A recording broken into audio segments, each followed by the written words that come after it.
She built a $1 billion empire from a wheelchair. And tonight, in a ballroom full of Charleston's most powerful people, not a single one of them looked her in the eye. They walked past her. They talked over her. One woman actually handed her an empty cocktail glass, as if she were a server, as if the diamond earrings and the tailored gown meant nothing at all. Margot Ellison had survived worse than this room, but survival and belonging are two very different things. Then a man walked in with a little boy and a pecan pie, and everything changed. If this story moves you, hit like, drop your city in the comments, and follow along to the end. Let's see how far this reaches. The gala had been going for 40 minutes before Margot Ellison accepted that she was invisible. Not literally, of course. She was hard to miss. The only woman in the ballroom who arrived without a date, without a handler, without a small cloud of assistants orbiting her shoulders. She wore a deep navy gown that her stylist had spent 3 weeks agonizing over, and her dark hair was pinned back in a way that had taken longer than she'd ever admit. She had done everything right.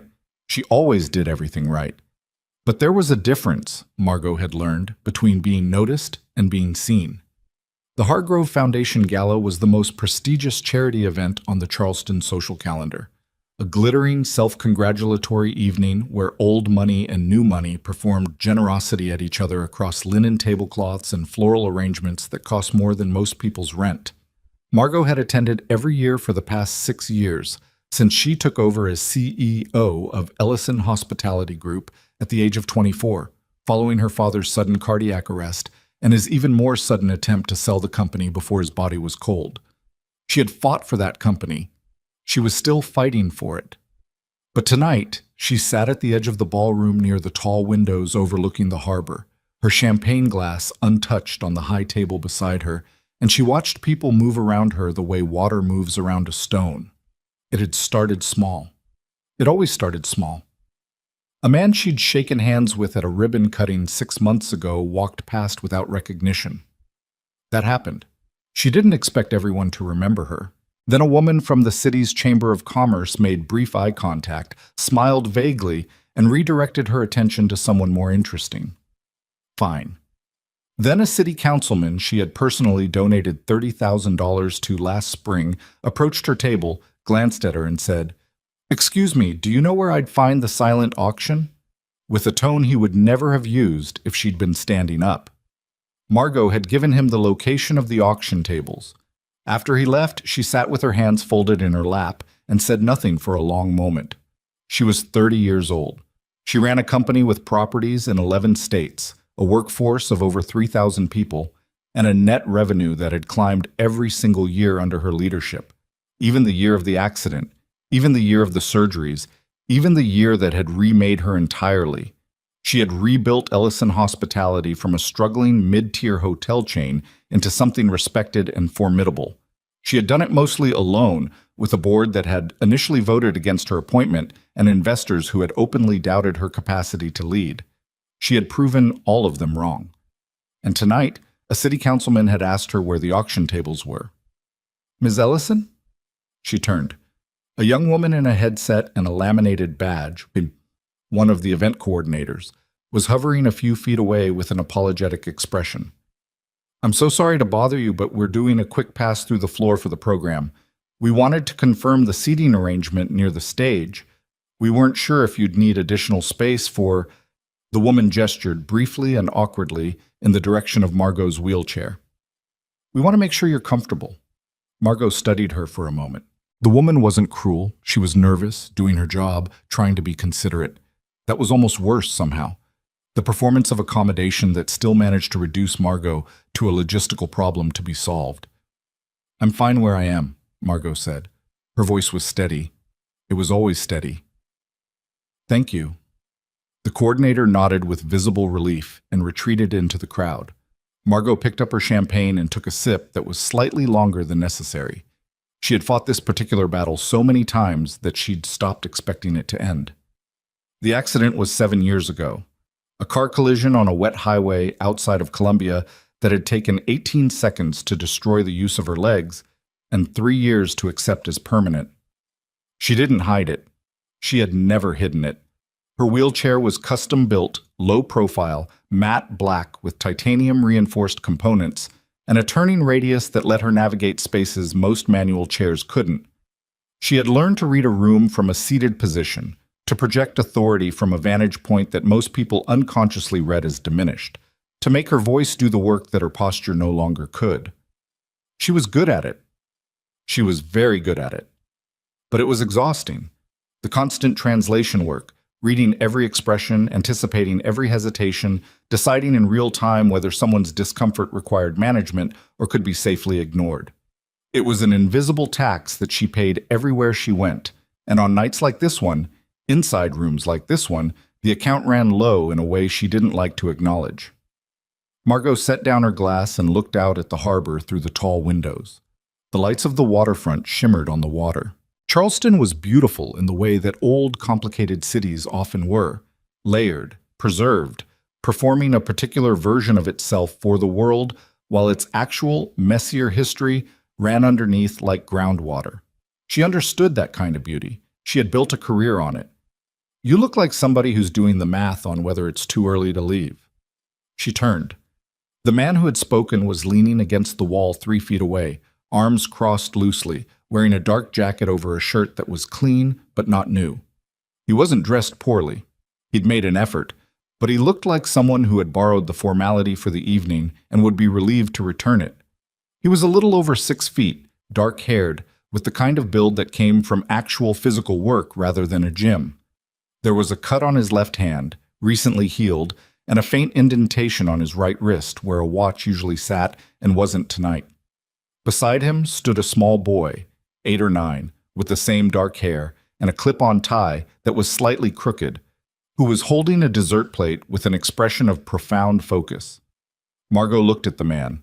He was looking back at her, not at her wheelchair, not at the space around her or the logistics of her position in the room, at her face with the easy steadiness of someone who had decided to speak to a person and was doing exactly that. It was such a simple thing, it stopped her completely. "You were calculating," the man said, "whether you'd already been here long enough to make the exit believable." 43 minutes, Margot said, before she could decide not to. "The threshold's usually 45.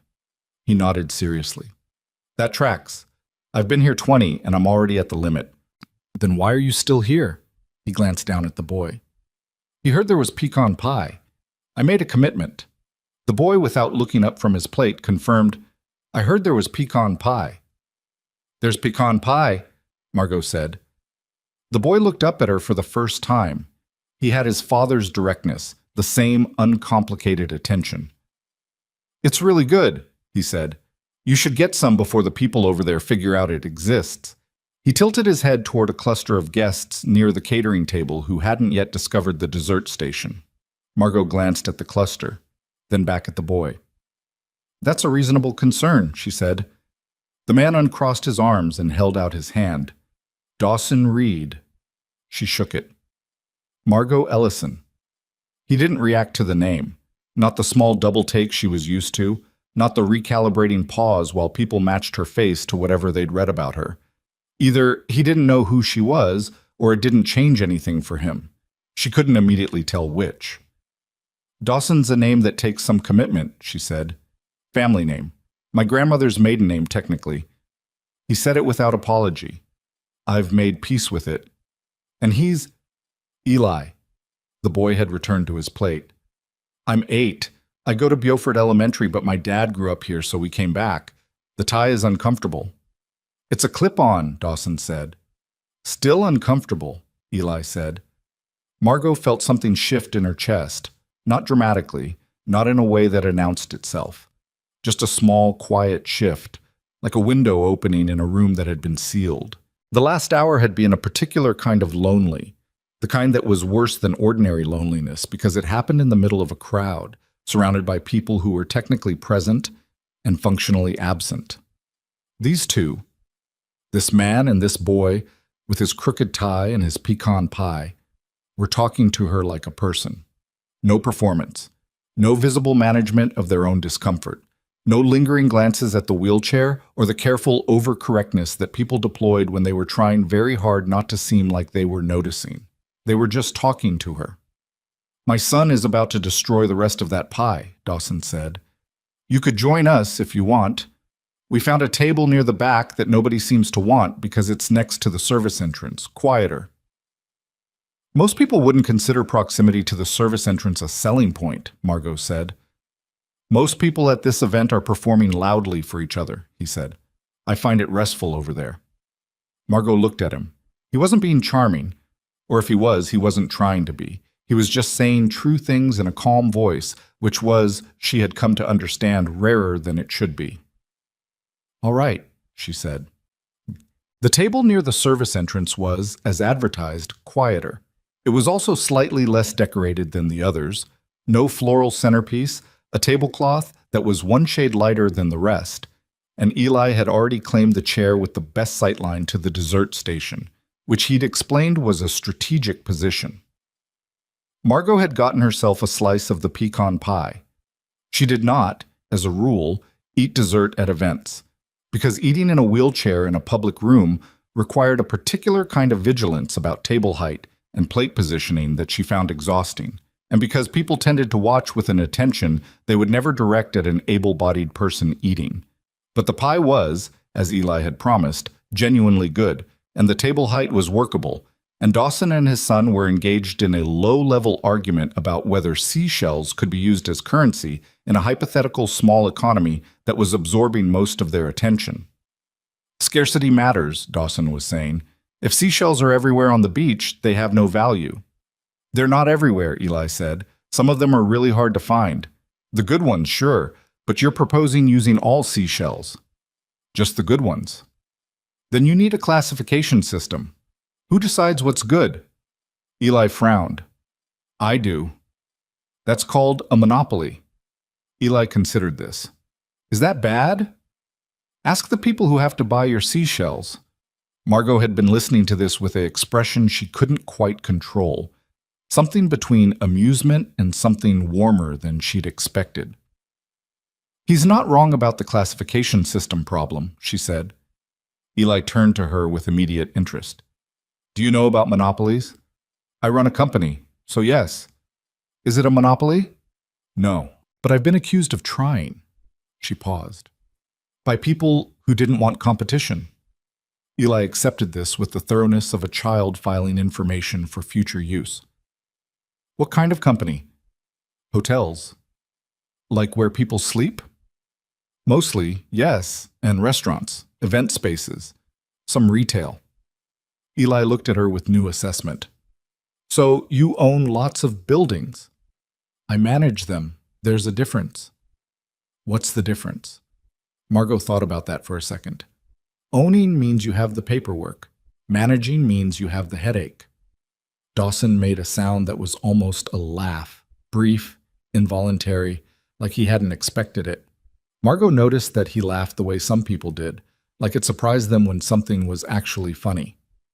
What do you do? She asked him. Adaptive renovation, he said.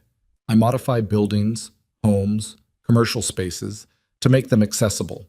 Widen doorways, ramp installations, bathroom retrofits, sometimes more complicated structural work. And you came to the Gala because the Hargrove Foundation funds accessibility programs, he said. I donated some equipment to their hospital partnership. They invited me. He looked around the room with the expression of someone who had identified and accepted the paradox. It's a strange setting, but the work is real. What kind of equipment? He hesitated, not evasively, but in the way people do when they're deciding how much to say about something they don't usually talk about. A mobility assist device for the pediatric wing. I designed it for kids who have limited upper body strength. Standard wheelchair control requires more arm strength than some patients have, so this uses a different mechanism. Margot set down her fork. She looked at him more carefully. You designed it? Yeah. You built a medical device. It's not classified as a medical device, technically. It's an assistive technology. Regulatory category is different. He said it with the specificity of someone who had navigated that distinction in practice. But yes, I designed it and built a prototype, and the hospital's been piloting it. Margot studied him. He'd said it without any particular emphasis, like it was a normal fact about himself rather than something remarkable. She had met a lot of people in the world of accessibility technology, vendors, designers, consultants, the endless parade of innovators who wanted Ellison Hospitality's business, and almost all of them led with their innovations. It was the first thing out of their mouths, the organizing principle of every conversation. Dawson had mentioned it third, behind pecan pie and a seashell economy. "How long have you been doing the renovation work?" she asked. "About 4 years. Before that I was in engineering, more formal." He picked up his water glass and turned it slightly in his hand. "I left the industry." "Why?" He was quiet for a moment, not avoiding the question, so she could tell the difference by now, but deciding something. "My wife got sick," he said, "and then she died, and I needed to do something smaller for a while." He said it simply, without the careful softening that people usually applied to grief in polite company. Just the facts, placed on the table where they could be acknowledged and moved past. Eli was 4. The renovation work I could do from a home shop. It made sense. Margot didn't say she was sorry. She had been on the receiving end of that phrase enough times to know how little it did, how it ended conversations rather than continuing them. Instead, she said, 4 years is a long time for temporary." "Yeah," Dawson said. "It stopped being temporary somewhere along the way." Eli, who had finished his pie and was now engaged in the careful engineering project of stacking the remaining fork and spoon into a balanced configuration, looked up. "My dad builds good stuff," he said, "for people who need things to work differently." Dawson looked at his son with an expression that crossed his face, fast and private, something that wasn't quite a smile but lived in the same territory. "He does," Margot said. She meant it. She had spent 7 years navigating spaces that weren't designed with her in mind, using equipment that was functional but often barely, built by people who understood the engineering requirements without understanding the person using it. The gap between those two things was something she felt every day. She didn't know yet that the man sitting across from her had spent years trying to close it. She didn't know that the wheelchair she sat in, the custom-built titanium-reinforced chair that her physical therapist had identified as one of the best models available, the one that had given her back a mobility she'd nearly given up on, carried, machined into the underside of the left armrest bracket, a design signature she hadn't known to look for. She didn't know any of that yet. What she knew was that she had been in this room for an hour, and for the last 20 minutes, she had not been invisible. Later, when the program began and the Foundation's president took the stage to make remarks about their annual work, Margot and Dawson sat at their quiet table near the service entrance and listened. Eli fell asleep against his father's arm with the abruptness of children, one moment awake and the next completely gone, the crooked clip-on tie pressing against his chin. Dawson shifted to accommodate him without looking, the small automatic adjustment of a parent who had learned to do everything one-handed. Margot watched that without meaning to. Then she looked away, out the tall windows at the harbor lights. "Thank you," she said, quietly enough not to wake Eli. "For the dessert invitation." Dawson glanced at her.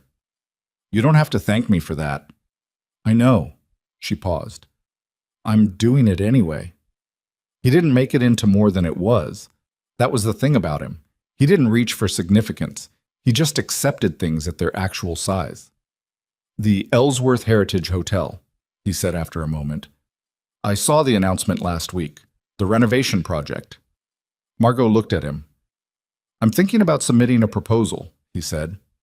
He said it carefully, like he understood the precise awkwardness of what he was doing, mentioning his business to someone he had just met in a social setting, and wasn't trying to paper over it. "I know that's an odd thing to bring up. You can tell me to talk to your procurement team and I won't take it personally." She considered him.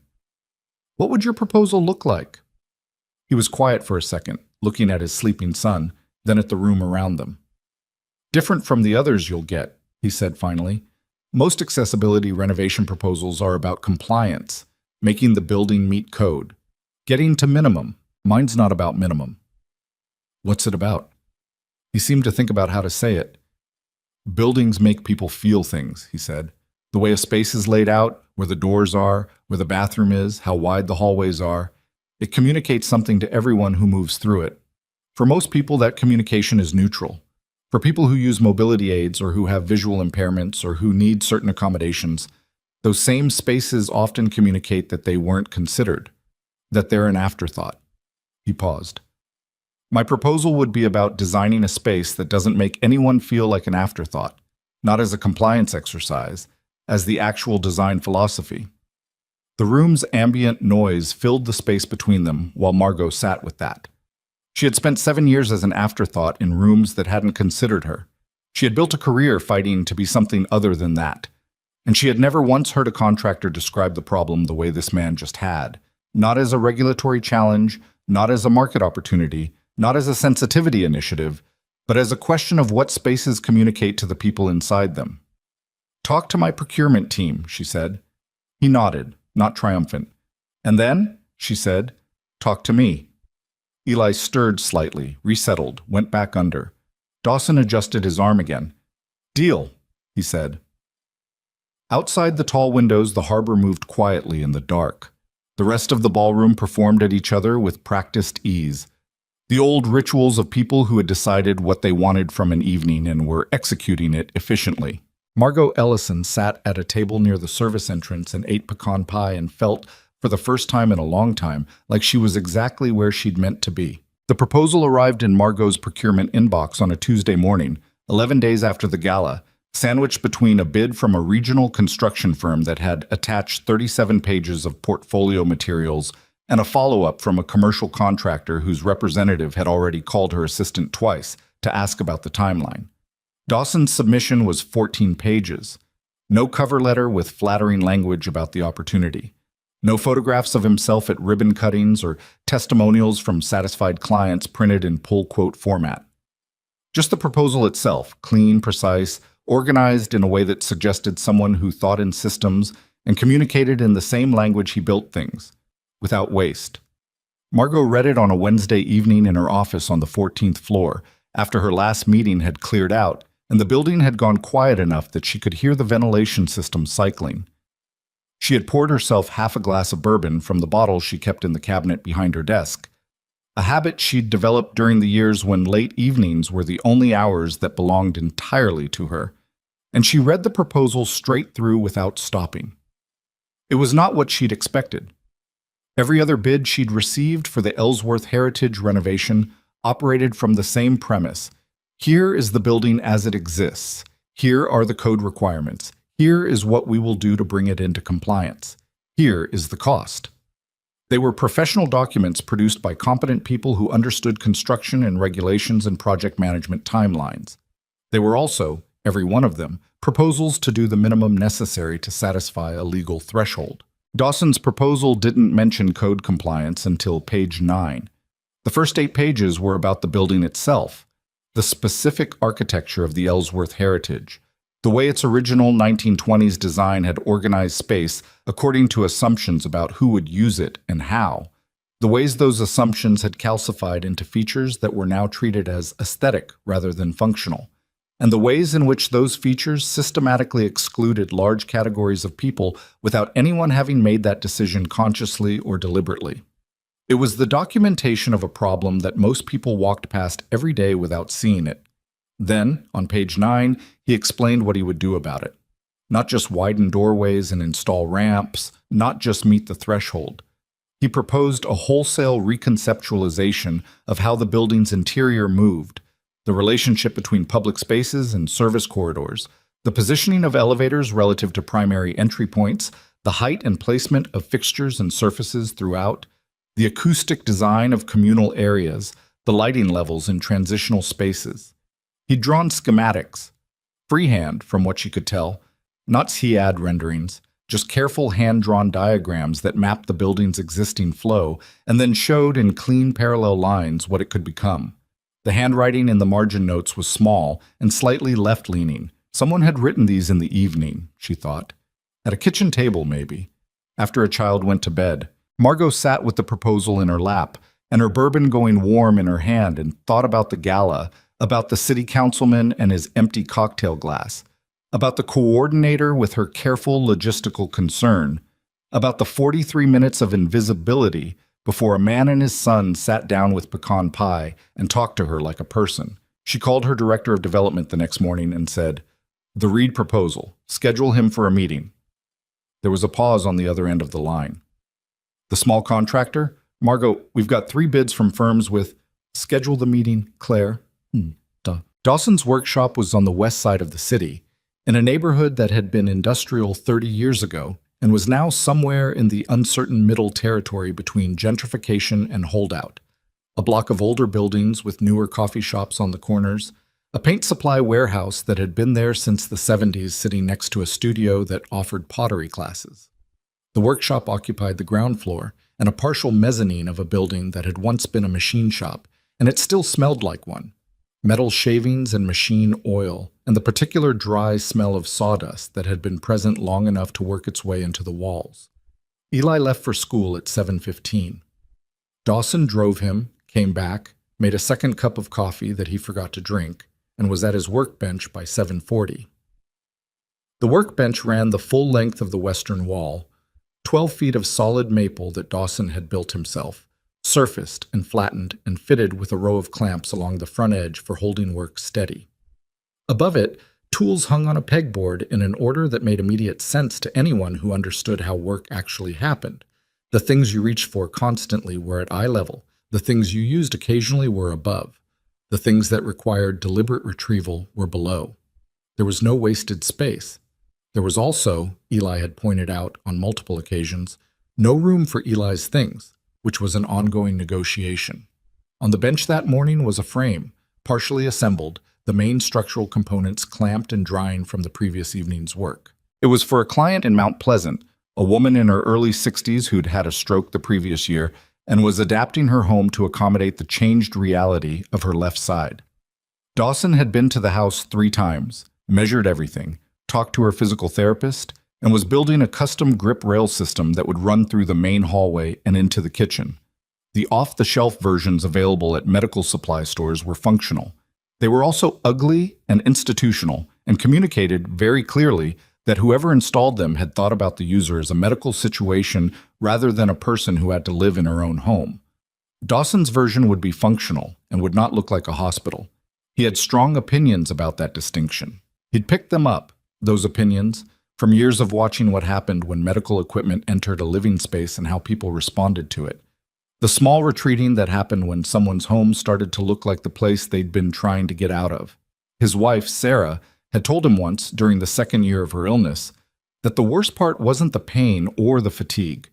The worst part was walking into her own bedroom and feeling like a patient. He'd spent 6 months after that conversation redesigning every assistive device in their house. He hadn't saved her, but she'd spent her last year living in a home that looked like her home. Dawson picked up a piece of sandpaper and worked the edge of a bracket for a while, not thinking about anything in particular, which was its own kind of discipline. His mind worked best when he gave it tasks and let it run without supervision. He'd learned that in his engineering days, the solutions that had mattered, the designs that had actually done something new, had rarely arrived during scheduled thinking. They came at the workbench, or in the car, or once famously in the shower at 5 in the morning, when he'd stood there for 30 minutes working through a problem until the water went cold. The problem that had produced that particular 30 minutes was a wheelchair control mechanism. It was 8 years ago now, 2 years before Sarah died, when she was still mobile but declining, and he was still employed at the engineering firm in Columbia, and they were still pretending, with some success, that life was roughly proceeding as planned. He'd been working on a standard product development contract. Nothing remarkable. The kind of routine engineering consulting that paid well and demanded competence without requiring inspiration. And he'd spent a lunch break reading about mobility aid design, not for any professional reason, just because he'd started paying attention to the category in the way you paid attention to things when they became personally relevant. He'd found the literature inadequate. The existing wheelchair control systems, even the advanced ones, were engineered around a statistical average user. They assumed a baseline of upper body strength, of grip capacity, of proprioceptive control. They performed adequately for the median. They performed poorly, or not at all, for people who fell outside that median. Children with neuromuscular conditions, adults with certain injuries, stroke patients whose recovery had been partial. The gap wasn't technical. The technology existed to address it. The gap was in how designers had defined the problem. They'd defined it as, how do we move a wheelchair, rather than, How do we give a specific person control of their own movement?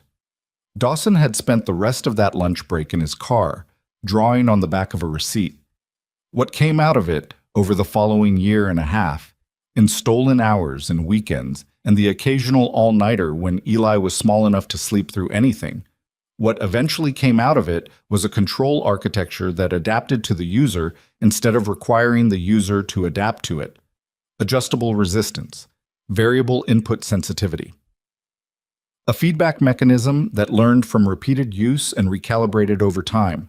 He'd filed patents on 4 separate component innovations. He'd licensed the underlying technology to 2 manufacturers.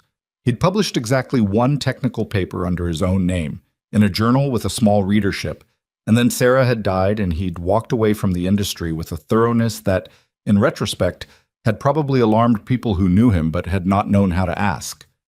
He didn't regret walking away. He had needed to. Eli had needed him to. But sometimes, at the workbench, working on something smaller than what he was capable of, he felt the distance between what he was doing and what he might be doing with a clarity that was hard to sit with. He heard the phone ring from the shelf behind him. He looked at the screen. Ellison Hospitality Group, Claire Marsh Development. He set down the sandpaper. The meeting was scheduled for the following Thursday at the Ellison Hospitality offices on King Street, a building Dawson had passed 100 times without registering as significant, which said something about how invisibility worked in both directions. He arrived 7 minutes early, which was his instinct, and spent 4 of those minutes in his truck telling himself not to make the meeting into something it wasn't. It was a preliminary conversation about a construction proposal. He had submitted a good proposal. Whatever happened from here was simply whatever happened. He didn't fully believe himself, but it was a useful thing to repeat. The lobby of the Ellison building was well designed in a way that he assessed automatically, professionally. The elevator placement was good, the floor surfaces were appropriate, the reception desk was at a height that worked for both standing and seated interactions, which most reception desks were not. Someone had thought about this building. He made a note of it. Claire Marsh met him in the lobby and walked him to a conference room on the 3rd floor. She was in her mid-40s, competent and brisk, with the manner of someone who managed a significant volume of work and had learned to calibrate precisely how much warmth was appropriate to each situation. She was calibrating him as she walked. He could tell. He didn't take it personally. "Ms. Ellison will be a few minutes," Claire said. "Can I get you anything?" "Water would be fine. Thank you." Claire left. Dawson sat down at the conference table, which was a long, polished thing with 8 chairs, and looked out the window at King Street below. A delivery truck was double parked. A woman with a stroller was negotiating around it on the sidewalk. Ordinary Thursday. The door opened. Margot came in moving efficiently, the way she always moved, with a directness that left no ambiguity about where she was going. She had a leather portfolio under one arm and a coffee cup in her hand, and she looked like herself. Not the gala version, not the careful public presentation, just the actual working version, in a charcoal blazer and dark pants, her hair down today in a way it hadn't been at the event. She looked, he thought, like someone who had been in 3 meetings already this morning and was prepared for a 4th. She looked at him and said, "You drew those schematics by hand." "Yes," he said. "Why?" He thought about it. C-Aid would have looked more professional, but the margins would have been empty. I think better in margins. She set the portfolio on the table and sat across from him. "I read the notes. The margin notes." "I wasn't sure you would." "I read everything." She opened the portfolio. His proposal was inside, with tabs inserted at several pages and handwriting in the margins. Her handwriting this time smaller than his and slightly more angular. "The acoustic design section. You're talking about noise dampening in the main lobby and the corridors that connect to the dining space." "Yes." "That's not standard in renovation proposals." "No. But noise levels affect people with hearing aids significantly. The feedback issue in high reverb spaces can make them functionally unusable. And the Ellsworth's main corridor is stone floor, plaster ceiling, about 40 feet long. It's basically an echo chamber right now." Margot looked at him steadily. Most people who walk through that corridor don't notice. Right. Because they don't have to. Right, he said again. She looked down at the proposal, turned to the schematic on page 6. This repositioning of the service elevator, you're moving it from the north corridor to here. She pointed to a spot on the diagram. That's a significant structural change. It is, but the current placement puts it 40 feet from the primary accessible entrance, which means anyone using mobility aids has a longer route to every floor than someone using the main elevator bank, by about 60%. The architect who designed the original renovation 20 years ago specified that placement. I know, I looked up the original plans. He paused. The architect did good work. He just wasn't thinking about this specific problem. Margot was quiet for a moment. She turned to another page. Your company is 4 people. 3, currently. I have a subcontractor relationship with 2 electrical specialists and a structural engineer I've worked with for 2 years. For a project of this scale, I'd expand. Russell Piton has already told 3 board members that this proposal is too small an operation for the Ellsworth. Dawson absorbed that. When did you speak with Piton? Yesterday morning. He called to tell me the Walsh Group had submitted a revised bid. She named one of the largest commercial renovation contractors in the Southeast. He's advocating for them. Walsh Group does good large-scale work, Dawson said carefully. They do, Margot agreed. Their accessibility components are also standard compliance installations. Nothing from your first 8 pages. She held his gaze, and he understood that she was telling him something. Not about the Walsh Group's bid or Russell Piton's advocacy, but about where she stood. She was telling him carefully, without stating it outright, because she was someone who had learned to be careful about what she stated outright. The Ellsworth is one of the oldest hotels in Charleston, she said. My family has owned it for 30 years. My grandfather used to take me there for lunch when I was 7. There's a booth in the corner of the dining room with red upholstery, and I used to sit in it and feel like I was somewhere important. She paused. After the accident, I went back for the first time. I couldn't get to that booth. The aisle was 14 inches narrower than code requires for wheelchair passage. My grandfather had died by then. The booth is still there. I've never been back. Dawson didn't say anything. He'd learned, over years of this work, that there was a specific kind of silence that was more useful than any response he could offer. The silence that acknowledged what someone had said without rushing to resolve it into something more comfortable. After a moment, Margot closed the portfolio. I have 2 more questions. Go ahead. Your engineering background. The proposal mentions patented design work but doesn't elaborate. I want to know more about that before I take this to the full board. Dawson had expected this question. He had been, on some level, managing his approach to it since he submitted the proposal. It wasn't that he was hiding anything. The patents were public record. His technical paper was findable by anyone who looked. But he had built his post-Sarah life on a particular scale deliberately, and talking about what he'd walked away from required talking about why. And that was a conversation that had weight to it. I spent 8 years as a mechanical engineer specializing in mobility systems, he said. I filed 4 patents on wheelchair control technology, specifically on adaptive input mechanisms for users with limited upper body strength.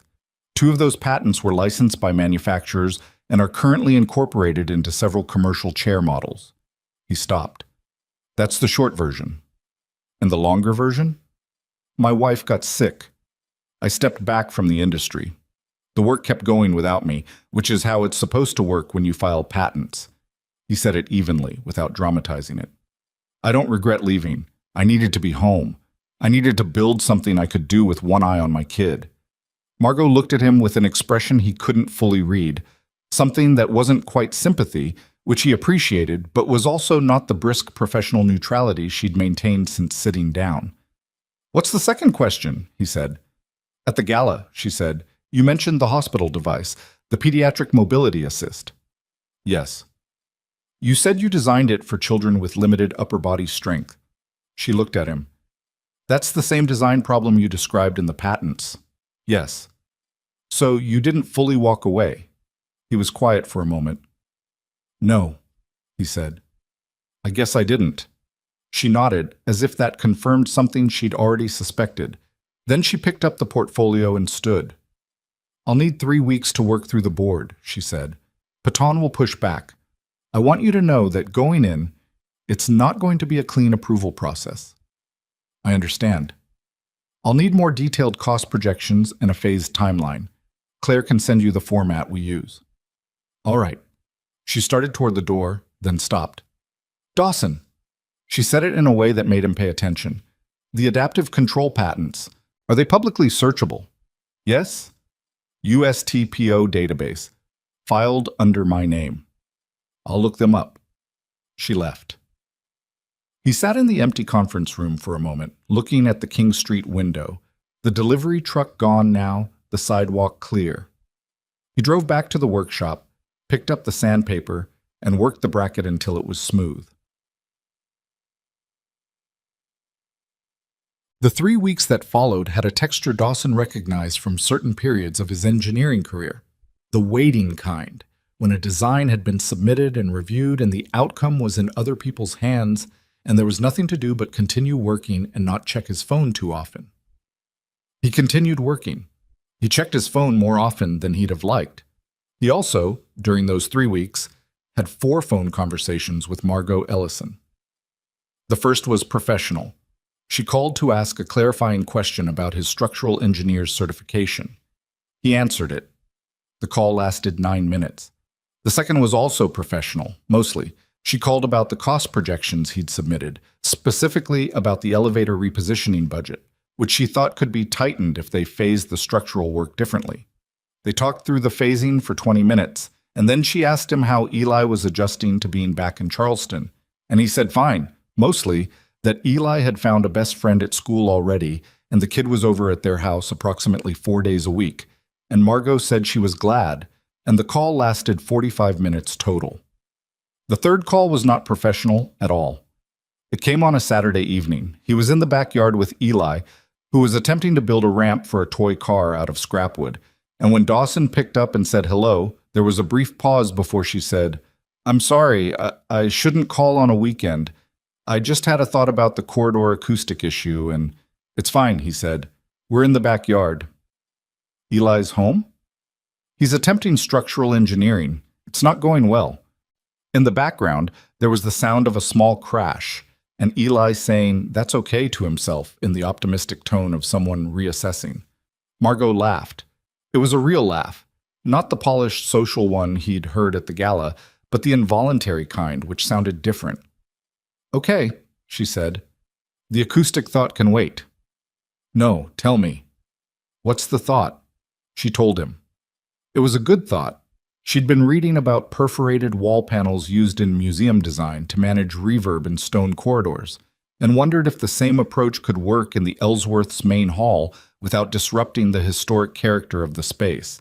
He said it absolutely could, that he'd seen it used in 3 heritage renovations, and that the trick was the panel depth and the percentage of perforation, and they talked about it for an hour while Eli's ramp went through 4 iterations in the background.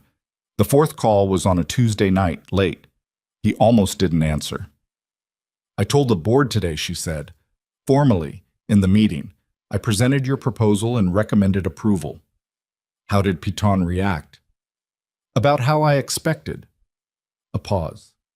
"He called it a liability risk, said the project scope required a firm with established large-scale credentials, said the board had a fiduciary responsibility not to experiment with the Ellsworth." "What did the rest of the board say?" 3 of them agreed with him. 3 of them are undecided.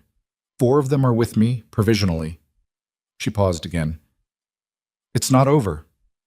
"I know. I need you to know that I'm not backing down from this, but I also need you to know that it may get messy before it resolves." Dawson sat at the kitchen table in the quiet house, Eli asleep, the workshop dark, the street outside still. The same table where he'd written those margin notes. He could see the ring mark from a coffee cup on the wood surface, and he looked at it while he processed what she was telling him. "Margot," he said, "why are you fighting this hard for a contractor with 4 employees and no major hotel credits?" There was a silence. "Because you're the first person I've brought into a project who understood the problem before I explained it to him," she said. "Because your proposal describes what the Ellsworth should be, not just what it needs to fix. Another pause, shorter. And because I read the patents. He went still. The adaptive control architecture, she said, the adjustable resistance mechanism, the feedback calibration system. Her voice had changed. Not dramatic, but quieter, more careful. Dawson, the chair I use, the one I've used for 4 years. It has those components. He didn't say anything. I had my assistant pull the manufacturer specs this afternoon, she said. The control system in my chair is built on a licensed version of your patent. I've been using your design every day for 4 years, and I didn't know your name. The kitchen was very quiet. I didn't make it for recognition, he said. It was the truest thing he had available. I know, she said. That's not why I'm telling you. A pause. I'm telling you because I think you should know that the thing you built, the thing you designed at a kitchen table during the worst years of your life, it worked. It gave me something back that I'd stopped expecting to get back. Dawson looked at the ring mark on the table for a long moment. I'm glad, he said. And then, because it was true, and because she had said a true thing, and it deserved a true answer, Sarah would have been glad too. Neither of them said anything for a while after that. The house was quiet around him. Outside, somewhere on the street, a car moved past slowly and was gone. He could hear the refrigerator running, the small mechanical pulse of the ordinary house at night, the sounds that had surrounded him through every version of his life in this place, the grieving version and the rebuilding version and this version, which didn't have a name yet. Get some sleep, Margot said finally. You too. She hung up. He set the phone down and sat in the kitchen for a while longer. In the morning, Eli came downstairs and found him there with cold coffee and asked if he'd slept at the table. And Dawson said no, he'd just gotten up early. And Eli looked at him with the precise skepticism of a child who knew when he was being managed but had decided to let it go.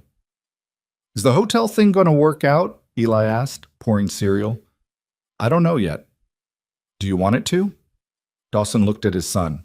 8 years old, clip-on tie, nowhere in evidence. Cereal going into the bowl with more confidence than accuracy. Yeah, Dawson said. I do. Eli nodded, apparently satisfied, and began negotiations with the cereal about the milk-to-flake ratio. Dawson picked up his cold coffee and thought about what it meant to want something again after a long time of not wanting very much at all. The specific weight of it, the way it made the ordinary morning feel like it had a direction, the way it was both welcome and frightening in almost equal measure. He sat with that for a while.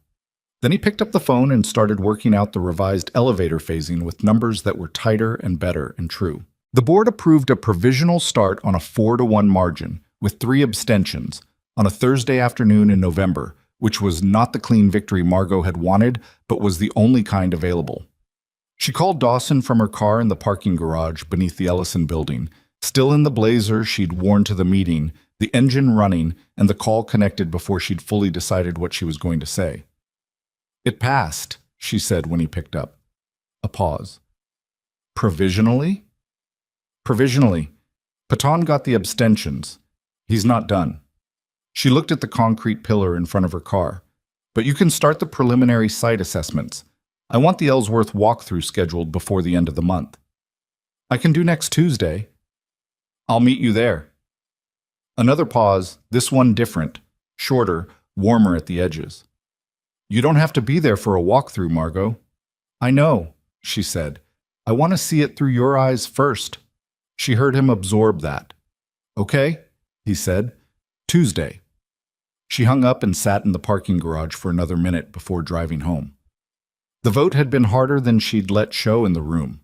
Patan had been prepared, had come in with printed cost comparisons, a risk assessment document that somebody had spent real time on, and the particular brand of concerned trolling that experienced board members deployed when they wanted to kill something without appearing to oppose it directly. He'd been solicitous. He'd been worried about her. He'd framed his entire argument around protecting the Ellsworth's reputation, protecting the company's investors, protecting Margot herself from the liability of an untested contractor. 3 members had found that protective framing convincing enough to abstain. Margot knew what the abstentions meant. They meant, we're not opposing you yet, but give us a reason and we will. She'd spent 11 years in boardrooms. She understood the arithmetic of provisional support. You didn't get to keep it by standing still. The Tuesday walkthrough was at 9 in the morning, a gray November day with low cloud cover that turned the Ellsworth's limestone facade the color of old pewter. The hotel was closed for the pre-renovation assessment phase. The guest rooms empty, the dining room dark, the lobby staffed only by a facilities manager named Pete, who had worked in the building for 22 years and greeted Margot with the specific warmth of someone who had known her before the accident and had learned over 7 years exactly how to be natural about the wheelchair and the changed reality without making a production of either. "Ms. Ellison," Pete said, "coffee's on in the back office if you want it." "I'm good, Pete. This is Dawson Reed." Pete shook Dawson's hand with the measuring look of a man who was protective of a building he'd spent 2 decades inside. "You're the contractor." "I am." "You know old buildings?" "I know how they think," Dawson said. Pete seemed to find that answer adequate. He handed over a key card and a set of floor plans and stepped back to let them work. Dawson walked the lobby first, slowly, without speaking, with a quality of attention that Margot had come to recognize as his working mode. He wasn't inspecting surfaces. He was moving through the space the way someone moved through a space they were trying to understand from the inside, checking his own experience against his expectations. He stopped at the main entrance, turned, looked at the elevator bank, walked the distance, stopped, turned again. 48 feet, he said, not to her particularly. From the accessible entrance to the nearest elevator. That's not 40. I measured 40 on the plans. The vestibule, Margot said. It's not on the original floor plan. They added it in 2003 for the heating system. He looked at the vestibule, a glassed enclosure just inside the main doors that funneled air and created a small weather buffer. His expression didn't change, but she could see him adjusting something internally, recalculating. "Okay," he said. "That changes the elevator repositioning math. Not impossibly, but it changes it." They moved through the building that way for 2 hours. Dawson walking and stopping and looking, occasionally crouching to check something at floor level, or looking up at a ceiling with the focused blankness of someone running numbers in their head, and Margot moving alongside him, answering questions when he asked them, and otherwise watching what he noticed. He noticed things she'd stopped noticing. He noticed the half-inch lip at the threshold between the lobby and the corridor that led to the dining room, the kind of detail that didn't register as an obstacle unless you encountered it every day with wheels. He noticed the placement of the light switches in the guest corridor at 52 inches from the floor, 4 inches above the ADA recommendation, which meant anyone seated had to reach at an angle that strained the shoulder. He noticed the single-stall accessible restroom off the main lobby, ADA compliant, properly designated, and then opened the door and stood in the entrance for a moment. "The grab bar on the left side is 8 inches from the toilet," he said. "Code requires 18 minimum." Margot looked at it. "This passed inspection 8 years ago." He looked at the bar. Things shift in old buildings. The wall moved. Not much, maybe 3 inches, but enough. He didn't say anything for a moment. Nobody checked. She didn't say anything either. That was, she thought, the most precise description of the problem she'd ever heard. Nobody checked. Not because they were cruel, not because they didn't care, but because the checking required sustained attention to an experience they didn't have and couldn't feel the absence of. The restroom was compliant on paper. The paper was 8 years old. The building had moved 3 inches and nobody had noticed because nobody who needed that bar had been in a position to file a formal complaint, and even if they had, the mechanism for translating that complaint into corrective action was slow and uncertain and required a persistence that most people, exhausted from the ordinary labor of navigating everything else, didn't have left. Dawson pulled out a notebook and wrote something down. His handwriting looked the same in the notebook as it had in the proposal margins, small, left-leaning, without wasted motion. They ended in the dining room. It was a beautiful room, even empty and dark, with high ceilings and tall windows that looked out onto the hotel's rear garden. The original millwork was intact, the wainscoting, the window casings, the decorative column capitals, and whoever had been responsible for its preservation over the decades had done it carefully. Margot went to the table in the corner, the one with the red upholstery, and sat beside it. Not at it. The chair at the corner of the table was still in position, and there was no room for her to move alongside it and be at the table in any functional sense. Dawson watched her do this without comment. Then he walked to the table and looked at the chair and looked at the space between the chair and the wall and looked at the table itself. A heavy wooden piece, original to the room, bolted to a decorative base that was itself anchored to the floor. "Your grandfather's table," he said. "He didn't own the hotel then. He used to bring me here before he bought it." She looked at the red upholstery, worn now, the nap of the velvet compressed into the particular flatness of something used for decades. "He'd let me order the chocolate torte even when it wasn't a special occasion. He said the point of a good restaurant was to feel like every day was a special occasion." Dawson looked at the table again. Then he crouched and looked at the base, at the bolt pattern. "The table can be unanchored and repositioned," he said. "That chair comes out, this whole side opens up. The base bolt pattern gives about 14 inches of horizontal range." He stood. "It could still be your grandfather's table. It would just be your table, too."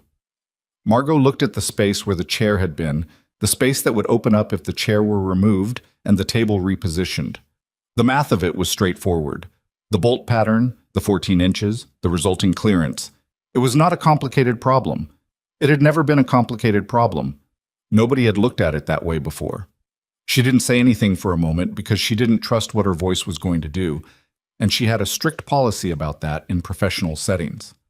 "All right," she said when she was sure. "Let's go get Pete's terrible coffee, and you can tell me what the full scope looks like now." The work began the first week of December, starting with the structural assessments that had to precede any actual construction. "The boring part," Dawson explained to Eli. "The part where you found out what the building had decided to do on its own over the past 100 years, and made your peace with it." Eli, who had absorbed an approximately 8-year-old's understanding of construction from proximity to his father's work, accepted this explanation and then asked if there would be a wrecking ball at any point, and Dawson said no, and Eli said that was a shame. Dawson's structural engineer was a woman named Bev Cortez, who had worked in historic preservation for 15 years and had strong opinions about everything, including the correct ambient temperature for a job site and the specific incompetence of whoever had done the Ellsworth's 2003 HVAC addition. Bev and Dawson communicated primarily in a shorthand that Margot, when she visited the site, found both efficient and slightly impenetrable. Two people who had worked together long enough to have eliminated all the words that weren't strictly necessary. Margot visited the site twice in the first 2 weeks, then 3 times in the third week. She told Claire it was project oversight, which was true, and Claire accepted that with the professional neutrality of someone who understood that some things were true in multiple ways simultaneously. On the 4th visit, Dawson was on the mezzanine level checking the steel structure above the lobby when Margot arrived.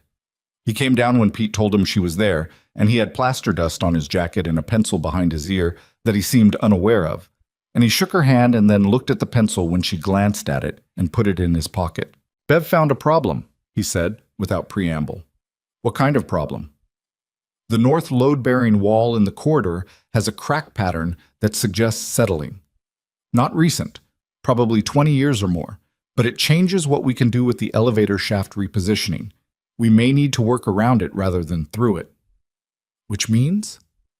"Which means the elevator ends up here instead of here." He unrolled a drawing on the nearest flat surface, a folding table someone had set up near the lobby entrance, and showed her, pointing to 2 positions on the plan. "This location is less ideal for the route from the accessible entrance, by about 12 feet. Margot looked at the drawing. "Is there a way to compensate?" "Yes, we redesign the entrance vestibule. Remove it and replace it with a covered transition that doesn't add to the path length. It actually solves the vestibule problem anyway. The current one creates a bottleneck in high traffic periods." He paused. "It adds to the cost. About $40,000. Piton will use that." "I know." She looked at the drawing for a long moment. "Do it right. We'll handle Piton." He rolled up the drawing. "There's something else." The something else was in the accessible restroom off the lobby, the one with the shifted grab bar. Dawson had pulled the bar off the wall during the structural assessment, and underneath it, on the original plaster, There was a manufacturer's stamp from the company that had done the original ADA retrofits to the building in the early 90s. "I know this stamp," he said, standing in the doorway of the restroom. "This company was acquired 8 years ago." Their installation records were supposed to transfer to the acquiring firm, but there was a documentation problem during the acquisition. Records for about 40 properties got lost. The Ellsworth was one of them. Looks like it, which means there's no baseline installation record for any of the accessibility features in this building. We don't know what was spec'd versus what was actually installed. We don't know what's drifted. He looked at her. "I need to do a full audit. Every feature, every measurement. It's going to add 2 weeks to the assessment phase." Margot thought about the board meeting, about the timeline she'd committed to, about Piton's face when she gave him a number to pick apart. 2 weeks, she said. "I'll try for 10 days. "Do it." She watched him nod and turn back toward the restroom. There was something in the way he moved through this building that she'd been noticing for weeks. A kind of respect for it, not just as a structural system, but as a thing that had existed in time and had its own story and deserved to be understood before it was changed. Most contractors she'd worked with over the years had an implicit adversarial relationship with existing structures. The building was the problem. They were the solution. Dawson moved through the Ellsworth like someone learning a language. "Can I ask you something?" she said. He turned. "Your wife." She said it carefully, aware of the ground she was on. "Did she use a wheelchair?" A beat. "The last 18 months, yes. Before that, a walker. Before that, a cane." He was looking at the floor plan in his hands, not at her. It progressed. "What did she have?" "A degenerative neuromuscular condition. It started with fatigue and balance issues, and then it moved into her hands, and then her legs." He said it with the flat precision of someone who had described a clinical history many times, whose emotions about it had been processed into a factual account that could be delivered without breaking. She was 31 when she died. Eli was 4. Yeah. Margot sat with that for a moment. The restroom around them was small and fluorescent lit and smelled of plaster dust, not a setting designed for this kind of conversation, but some conversations didn't wait for appropriate settings. "The control system," she said. "The adaptive mechanism in the patents. Did you design it for her?" He was quiet for a long time, long enough that she thought he might not answer. "I started designing it because of her," he said finally. "Because I watched what happened when the standard equipment didn't account for her specific limitations. She had good days and bad days. Her grip strength wasn't consistent. Her upper body strength varied with fatigue. And most chair control systems are calibrated for a fixed user profile. They don't adjust." He paused. "So I started thinking about a system that would—" "Did she use it? The finished version?" "No. She died before the first prototype was finished." He said it without flinching, with the steadiness of someone who had made peace with a particular grief by looking at it directly often enough. "But I finished it anyway. I thought, if she'd needed it, someone else needs it." That seemed like reason enough. Margot looked at him. He was still looking at the floor plan, the pencil back behind his ear somehow, a detail she didn't point out this time. That was it, she thought. That was the core of him. Not the engineering talent, not the precision, not the careful work on the Grant Rail in Mount Pleasant, or the acoustics in the Ellsworth's corridor. The core of it was, he'd finished the thing anyway. After the reason was gone, after the person it was for was gone, he'd finished it and sent it out into the world and asked nothing back. She'd spent years in rooms full of people who had reduced her to a logistical problem to be solved. She'd built an entire professional self around the discipline of not letting that diminishment stick. And here was a man who had spent years building solutions to problems he'd watched someone he loved fight, and when she was gone, he'd gone right on building, quietly, without a press release. She would have liked this project, Margot said. It was presumptuous. She hadn't known Sarah, had no basis for the claim, but it was what she believed. Dawson looked up from the floor plan. "Yeah," he said. "She would have." The problem with Russell Piton was not that he was incompetent. Incompetent opponents were manageable. Petun was competent, well-connected, and had been on the Ellison Hospitality Board for 9 years, which meant he had relationships with investors that predated Margot's tenure and would outlast any single project. He was also, she had come to understand over years of working alongside him, a man who had a very particular model of how organizations should function and who should be in charge of them, and that model was largely invisible to him because it had always been rewarded. He called her on a Thursday evening in the second week of December, when she was still at the office reviewing the audit preliminary findings that Dawson had sent over. Margot. His voice had the warmth of someone who had practiced warmth. I've been looking at the revised timeline Claire sent out. The 2-week extension for the full audit. And the cost revision. A pause. That's $42,000 over the original projection. The north wall settling issue required a scope adjustment. That's a standard condition in historic renovation. It is, he agreed, and that's exactly the kind of standard condition that an experienced large-scale firm would have anticipated in their initial assessment. Margot set down the audit report. Bev Cortez has 20 years of historic preservation work, Russell. Bev Cortez is a subcontractor. She's good at what she does. I'm talking about the project management structure, the contingency planning, Margot, I'm talking about whether the operation Reed is running has the infrastructure for a project of this scale. And I'm raising this because I think, it's a legitimate question, whatever the personal dimensions of, there are no personal dimensions, she said. A beat. Careful silence from his end. Of course, he said. What I meant was that your commitment to this project's accessibility goals is commendable, and I don't want to see those goals undermined by a scope that's grown beyond the contractor's capacity. That's my concern. It was a good concern, framed well, with the right language in the right places. She understood why 3 board members found him persuasive. He raised real questions with a framing that made them sound like protection. The audit is good practice, she said. It's protecting the company from liability exposure on installations that have no baseline documentation. Dawson identified that risk. An established large-scale firm would have billed us for that audit at 3 times the rate. I take the point. Another pause. I'm going to request a full board review of the project status after the new year. Standard oversight. Nothing adversarial. That's your right as a board member. I want to make sure we're aligned, Margot. The Ellsworth matters to all of us. I know it does, she said. And then because she was tired and because it was Thursday evening and the audit report was on her desk and she had a meeting at 7 in the morning. Good night, Russell. She hung up. She looked at the audit report for a moment, and then she called Dawson. Paton's requesting a full board review in January, she said when he picked up. The background on his end was quiet. Eli must have been asleep. Okay. He's going to come in with documentation. Cost comparisons, timeline analysis, probably something about the North Wall contingency. I'll have the complete audit findings by December 28th, Dawson said. The timeline recovery plan will be in there. And the liability exposure calculation on the unrecorded installations.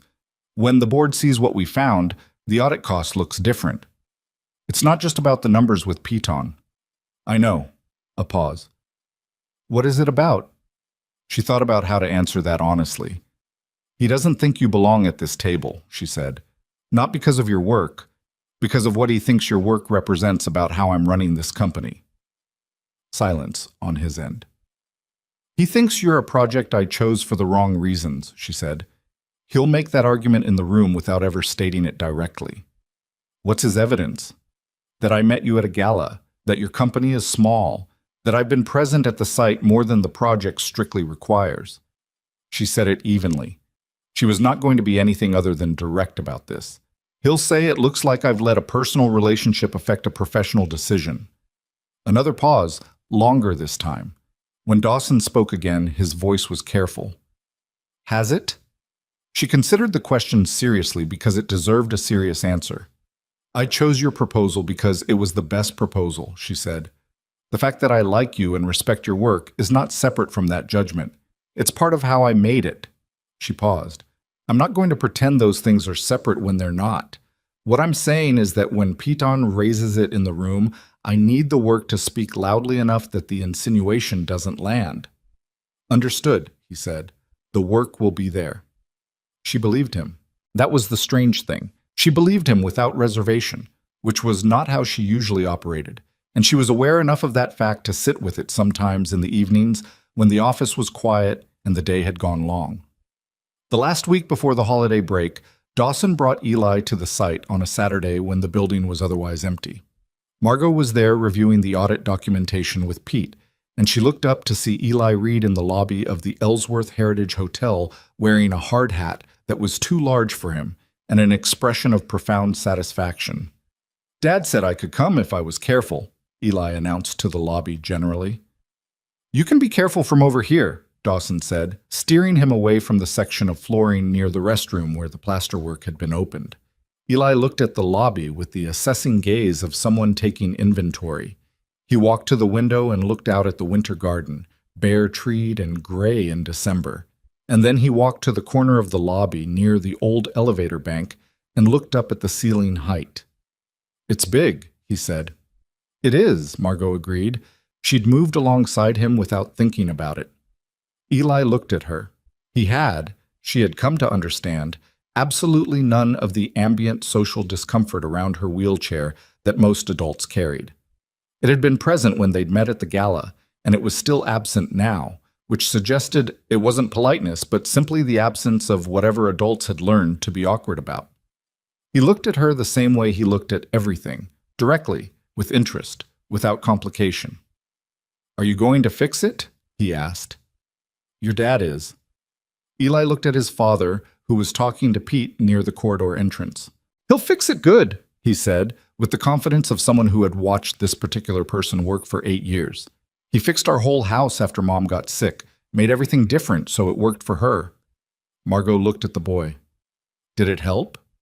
Eli considered this with the seriousness it deserved. "She said it helped," he said.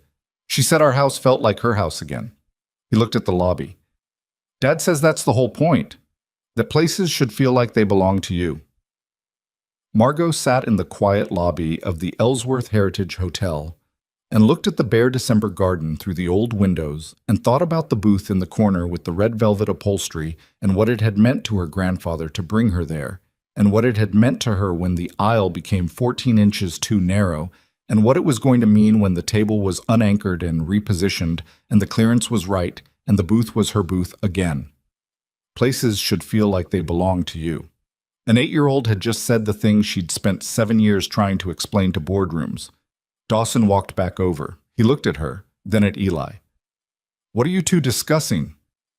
"Philosophy," Margot said. Eli looked pleased with himself. "Great," Dawson said. "Very helpful on a job site." He was trying not to smile. She could tell. The corner of his mouth had a quality she'd started to recognize. The particular suppression of someone who found things funnier than they were letting on. She found that she was doing the same thing.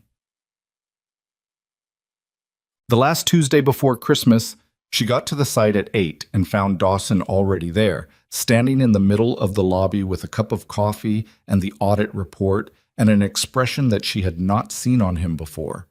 Not troubled exactly, but concentrated in a way that suggested something had shifted. "What happened?" she said. He looked up, held out the report, opened to a page in the back. "Audit team finished the East Corridor last night." She took the report, read the page he'd opened to, read it again. The East Corridor ran along the building's exterior wall, connecting the lobby to the ballroom space. It was a secondary route, less trafficked, historically used more for service movement than guest circulation. The audit team had measured every fixture, every threshold, every surface specification, and in the documentation of the wall fixtures, they had found something that had no reason to be there and every reason to have been overlooked. Machined into the underside of the secondary handrail bracket on the east wall, a bracket that had been installed during the original 1990s accessibility retrofit before any of the documentation was lost, was a small mark, a manufacturer's code, and beneath the manufacturer's code, a design registration number. Margot looked at the number.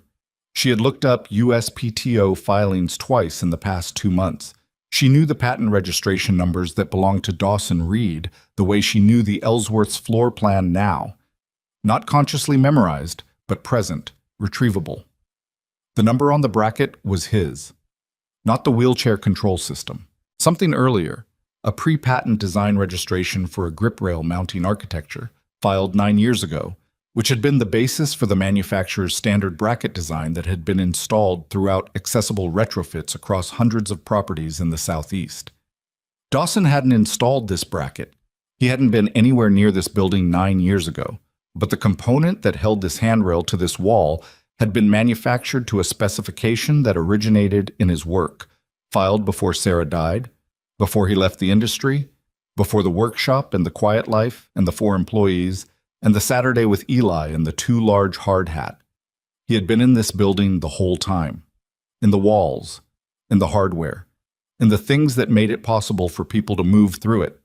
She looked up at him. He was watching her read. His expression had the complicated quality of someone waiting for a verdict on something they hadn't meant to submit for judgment. "You didn't know," she said. "I didn't know," he confirmed. The bracket design was licensed to the manufacturer in 2014. I didn't track which properties used their product line.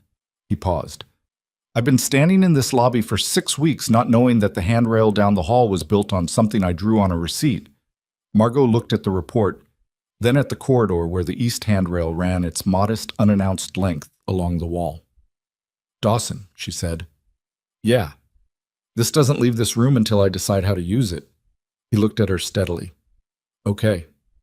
Because when the board meets in January," she said, her voice quiet and sure, "I'm going to need more than cost projections and timeline recovery plans to shut down what Russell Piton is building." She looked at the report one more time, then she handed it back to him. "I'm going to need the truth of who you are," she said. "And now I have it." Outside the tall windows of the Ellsworth Heritage Hotel, the December sky was low and gray, and the bare garden stood in the cold without apology, the way old things did. Not asking for anything, not explaining themselves, just present in the ordinary morning, having been there all along. The holidays passed the way they did when you were working through them. Not unpleasant, but compressed. The days shortened by the volume of things that needed doing before the January board meeting. Margot spent Christmas Eve in her office until 7, which her assistant Claire had long since stopped commenting on, and Christmas Day at her sister's house in Mount Pleasant, where her 2 nephews were 8 and 11, and treated her wheelchair as a useful vehicle for transporting things from room to room and asked no uncomfortable questions because they had never known her any other way. Her sister Donna made a turkey that was slightly dry and didn't mention it, and their mother called from Savannah and talked for 40 minutes, and also didn't mention the turkey, and it was, by the metrics of family holidays, a reasonable day. Dawson spent Christmas morning with Eli and whatever construction of pancakes and wrapping paper and noise that entailed, and she knew this because he sent her a photograph at 9:15 in the morning, not intentionally personal, just a site update he'd attached to a message about the East Corridor documentation. But the photograph was of his kitchen table, and in the background, slightly out of focus, was a demolished Christmas tree with Eli's sneakers visible beneath it and a half-eaten plate of pancakes at the edge of the frame. She looked at that photograph longer than the site update warranted.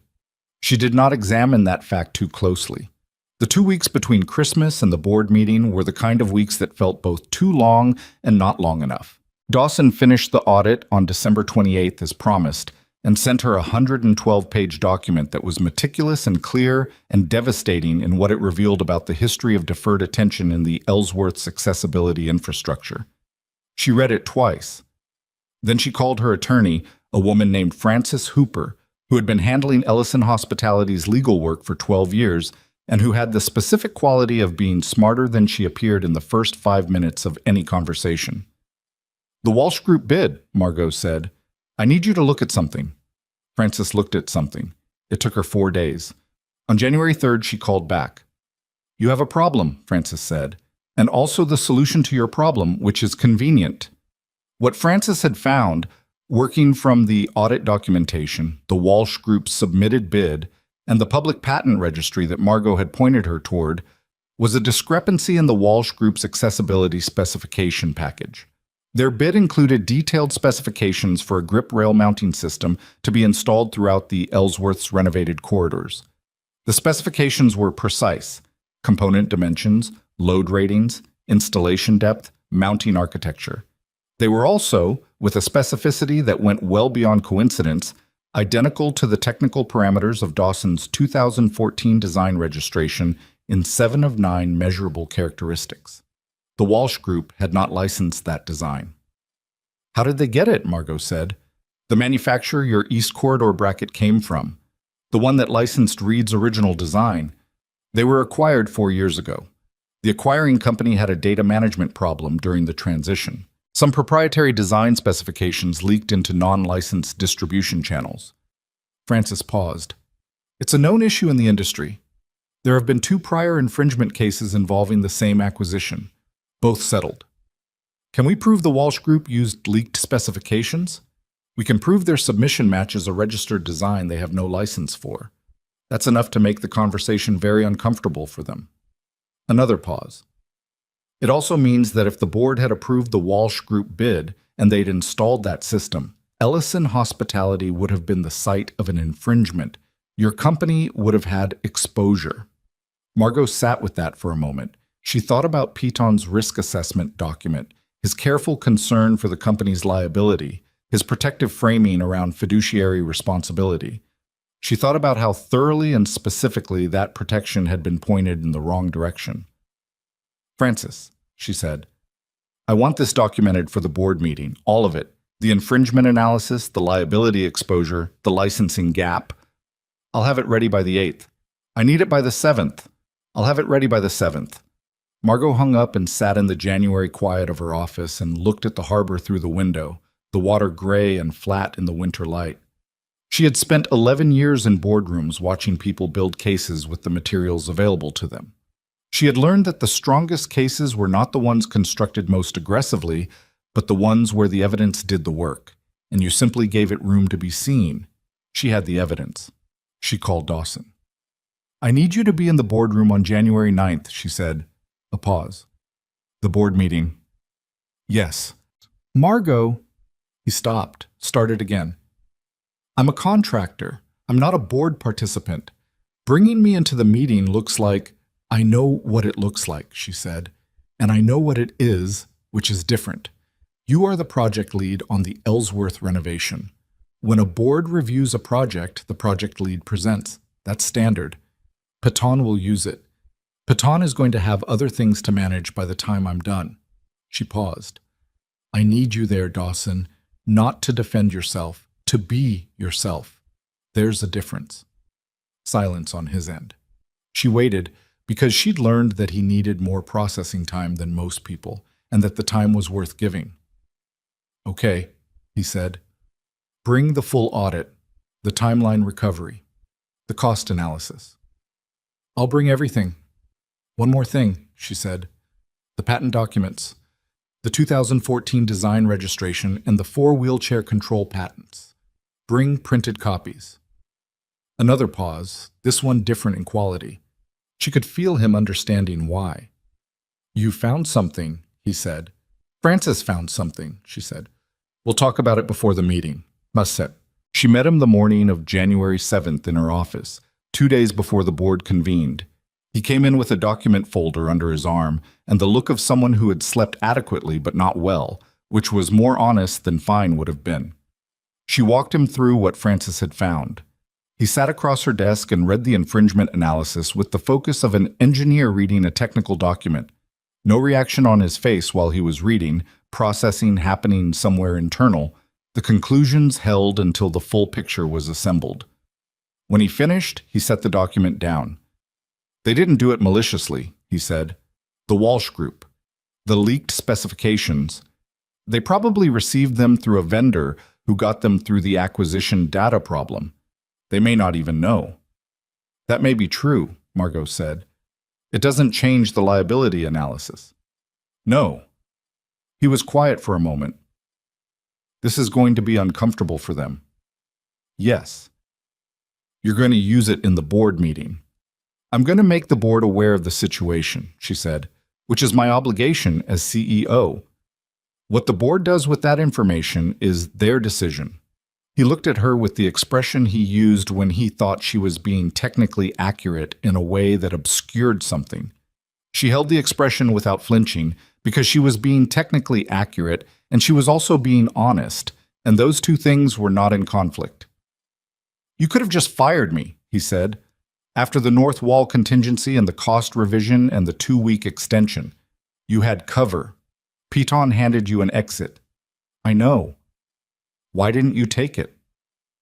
She looked at him for a moment. "Because the work is right," she said, "and because walking away from right work when it gets inconvenient is a habit I decided not to develop." He held her gaze. "Is that the only reason?" It was a fair question, asked directly, which she appreciated. She gave it a direct answer.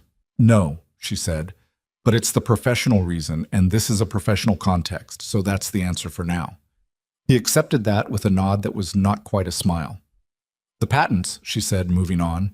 "When you present in the board meeting, I want you to talk through the technical background, the design work, the licensing, the application to current accessible design practice. Not as biography, not the Sarah part, not the personal history, just the professional record, clearly and completely. You want the board to understand who I am before Piton gets to define it." "Yes." He looked at the folder in his hands.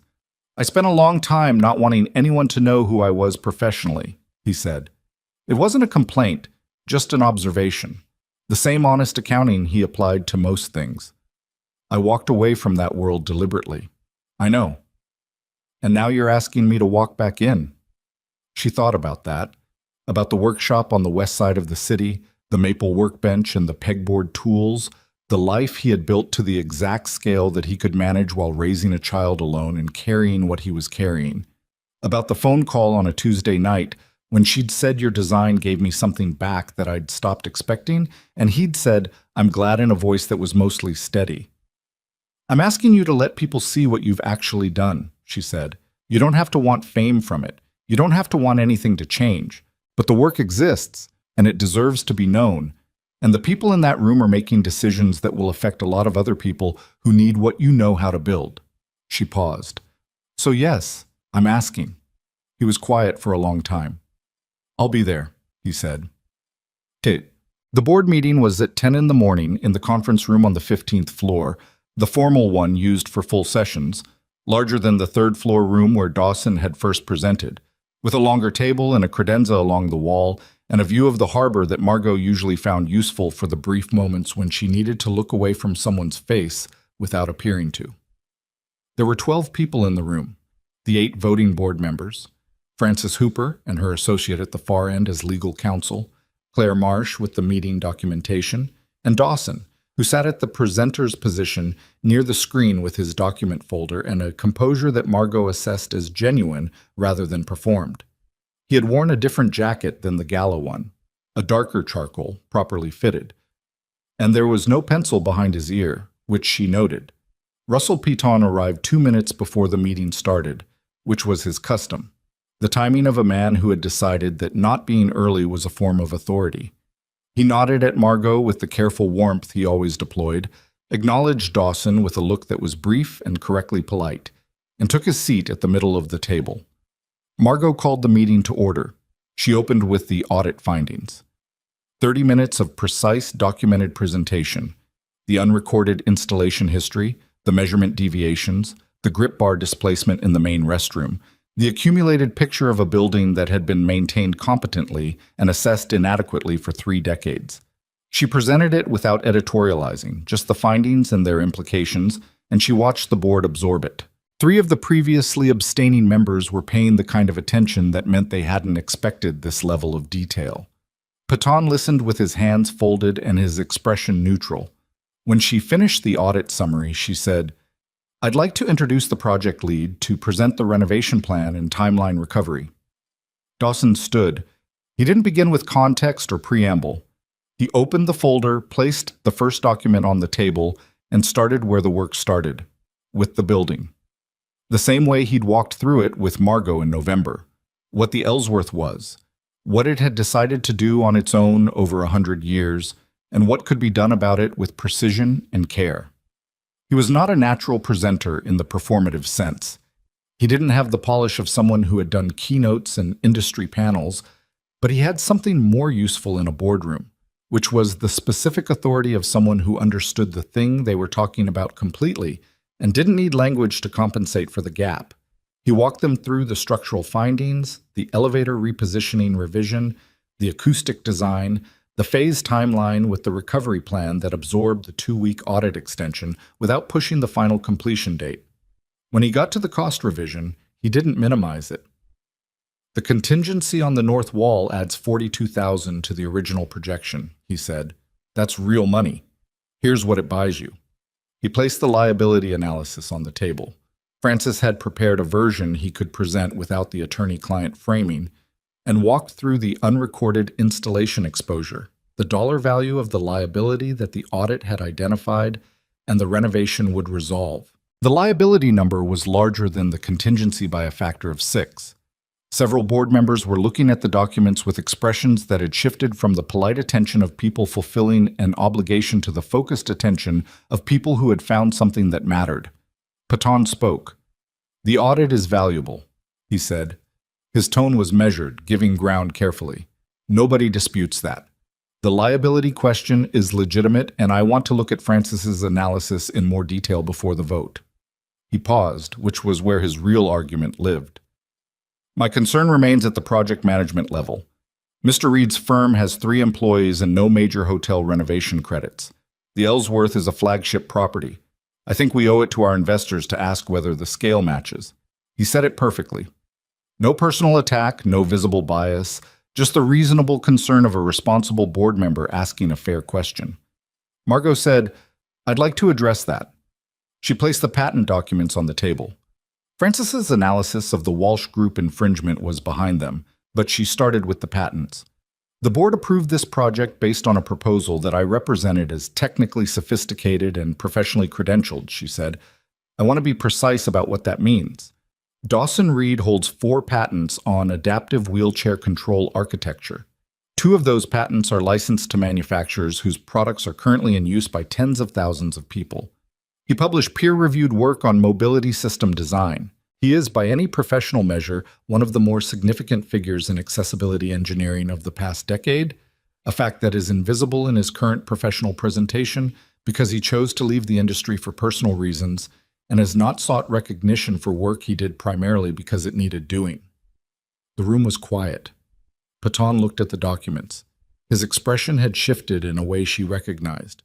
Not surprise exactly, but the recalibration of someone whose model of the situation had just been given information it hadn't accounted for. "That's a significant background," he said carefully. "It is," Margot agreed, "and it bears on the Walsh Group question."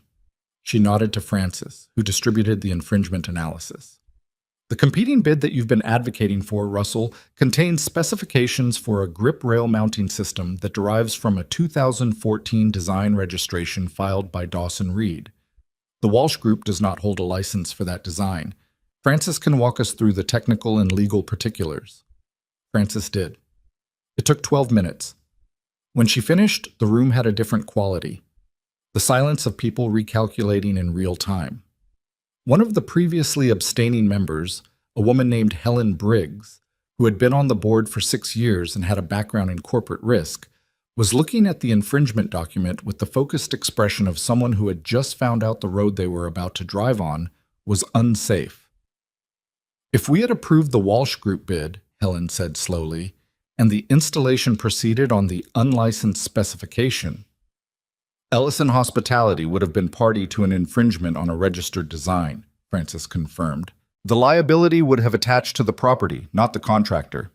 Helen looked at Patton. Patton was looking at the document in front of him. He was not a man who lost his composure visibly, and he didn't now, but there was something different in his stillness. The stillness of someone who had committed to a position and had just discovered that the position was standing on something that wasn't solid. "I was not aware of the licensing issue," he said.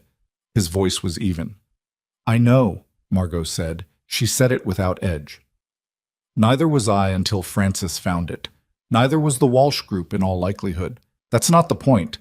The point is that the audit work, which you characterized as evidence of inadequate project management, is the reason we caught it." The room processed that. Margot let it process. She had said what needed saying. She was not going to reach for more. Dawson had not spoken since his presentation. He sat with the folder in front of him and his hands flat on the table and let the room do what it was doing, which was what Margot had asked him to do, to be present, to be himself, and to trust that the work would carry the weight. It was carrying it. The vote, when it came 40 minutes later, was 7-1. The one was Peyton, who voted against not because he had remaining grounds, but because he was not a man who changed positions without a transition period, which Margot understood and had factored into her counting. 7-1 was enough. After the meeting ended and the room cleared, most people filtering out in the quiet way of people who had processed a significant shift and needed time with it, Margot found herself near the credenza with Dawson while Francis talked to Helen Briggs across the room. 7-1, he said quietly. Paton will come around, she said. He needs to build a new position. He'll find one. You think so? He's been on this board 9 years. He knows how to survive being wrong about something. She paused. He's not a bad man. He just had a bad model. Dawson looked at her. You're being generous. I'm being accurate, she said. There's a difference. She looked at the harbor through the window. The January water, flat and gray and constant. The renovation resumes full schedule Monday. I'll tell Bev. And Dawson. She looked at him. The patent background, the professional record. It's going to come out now. People in this building know. It'll spread. He was quiet for a moment. I know. How do you feel about that? He thought about it honestly, which was his way. Uncomfortable, he said, and also, I don't know, like something that's been sitting in one place for a long time got moved. He paused. That's not necessarily bad, just strange. She nodded. You built things that mattered, she said. Other people have been living with that for years without knowing your name. They should know. He looked at the floor for a moment, then at her. Sarah would have thought this was very funny, he said. The whole thing. The gala, the pecan pie, the bracket in the East Corridor wall. He said it was something that wasn't quite a smile but was in that family. The expression of someone finding complicated humor in the pattern of events when the pattern could only be seen in retrospect. She had a very specific sense of humor about the world arranging itself dramatically. She sounds like someone I would have liked, Margot said. She would have liked you, he said. She was extremely impatient with people who performed in rooms when they could just say the true thing. She would have found you refreshing. Margot considered that. It was, she thought, the most specific and real compliment she'd received in recent memory. Not that she was impressive or capable or admirable, but that a particular woman she'd never meet would have found her worth talking to. Tell me more about her, she said. So he did. They stood by the window while the January light moved across the harbor water, and Frances packed up her files and Claire collected the meeting documents, and Dawson told her about Sarah. Not the illness, not the end, but the middle. The way she'd laughed at his engineering explanations. Her completely irrational devotion to a particular brand of terrible instant coffee. The fact that she'd learned 3 words of Mandarin specifically to confuse the neighbor's kid, the Saturday mornings when Eli was small, and she'd been well enough to sit in the garden with him on her lap, and just be there in the ordinary morning. Margot listened. She was good at listening, had trained herself to it, but this was different from professional listening. This was the kind where you let what someone was saying actually land. She sounds real, Margot said when he'd been quiet for a moment. She was extremely real, he said. That's the thing people get wrong about grief. They make the person into something too large or too perfect. She was real. She was a specific person with specific bad habits and specific good ones, and she existed in the actual world, not a memory of one.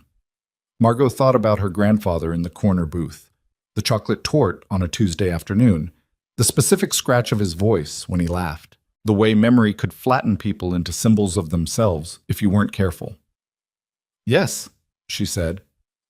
That's exactly right. They stood there for a while longer. Eventually the room was empty except for them and the January harbor through the glass. What happens now? He said. Now you go back to work, she said. The Ellsworth doesn't renovate itself.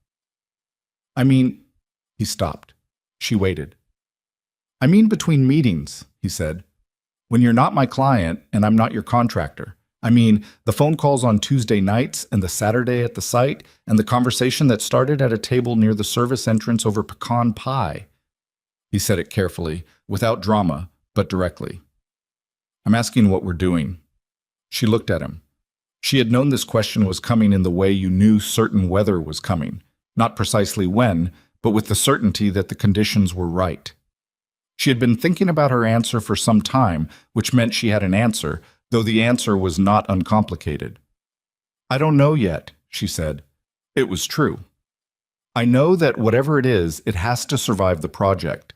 The renovation has to be finished, and the Ellsworth has to be what it should be, and the professional relationship has to complete cleanly. She paused. And after that, I'd like to find out. He absorbed that. That's reasonable. It's the only thing I can honestly offer right now. I know. He picked up the document folder. I can work with honest. I know you can, she said. It's one of the things She stopped. Decided not to finish that sentence in this room. It's one of the things that matters. He looked at her with the same expression he'd had at the gala, the one she'd thought was simple when she first saw it and understood now was simply unguarded. A person looking at another person without any of the protective distance that people learn to maintain in rooms where they felt exposed. Okay, he said. Okay, she said. He left. She stayed by the window for a moment longer, looking at the January harbor. She was not someone who cried easily, and she didn't now. But there was something in her chest that had a different weight than it had had at the beginning of the day, heavier in the way that things felt heavier when they mattered, when the stakes of them had become real and present rather than theoretical. She had fought for the right project for the right reasons, and the fight had landed the way it needed to land. The Ellsworth would be what it should be. Dawson would be known for what he'd built. Piton would build a new position in time. And after all that, after the renovation and the board and the project and the professional distance that was both necessary and real, there was Tuesday night phone calls and Saturday mornings at the site and the weight of a conversation that started at a table near a service entrance over pecan pie and hadn't finished yet. She had spent 7 years learning to live well in her own life. She had gotten reasonably good at it, but good at it was different from full, and she knew the difference now in a way she hadn't entirely known before November. She turned from the window and went back to work. 3 days later, Eli Reed was told, in broad terms appropriate for an 8-year-old, that the hotel project was going ahead and that his dad's work was being recognized by the people in charge. He considered this information while eating cereal. Did you tell them about the patents? He asked. Dawson looked up from his coffee. How do you know about the patents? I found the paperwork once when I was looking for the stapler, Eli said, with the pragmatic honesty of a child who had been caught in something only technically. It had your name on it a lot. Dawson sat with that for a moment. Yes, he said. They know about the patents now. Eli nodded. Then, is Margot going to keep calling on Tuesday nights? Dawson looked at his son, who was looking at his cereal with the studied casualness of someone asking a question they'd been planning. Maybe, Dawson said. Okay, Eli said. Then, she knows a lot about buildings. She does. And seashell economies. She does. Eli finished his cereal. Put the bowl in the sink with a precision that suggested he was trying to demonstrate maturity. Turned. Dad, he said, it's okay if she calls more. Dawson looked at his son, 8 years old, in the kitchen, managing his father with the gentle authority of a child who had been paying attention to more than anyone had credited him for. Go get your backpack, Dawson said. You're going to miss the bus. Eli went. But he was smiling, the small private smile of someone who had said the thing they needed to say, and was satisfied with how it landed. Dawson sat in the kitchen in the quiet after his son went upstairs, and outside the January morning was cold and clear, and the workshop was waiting, the Ellsworth was waiting. The things that needed building were waiting in the ordinary way of things that were still in the middle of becoming what they were supposed to be. He picked up his coffee. It was, for the first time in a long time, warm. The renovation took 9 months. That was 2 months longer than the original timeline, which Margot had known going in was optimistic and had approved anyway because the alternative was padding the schedule with time they might not need, and she had never been someone who built her plans around the possibility of failure.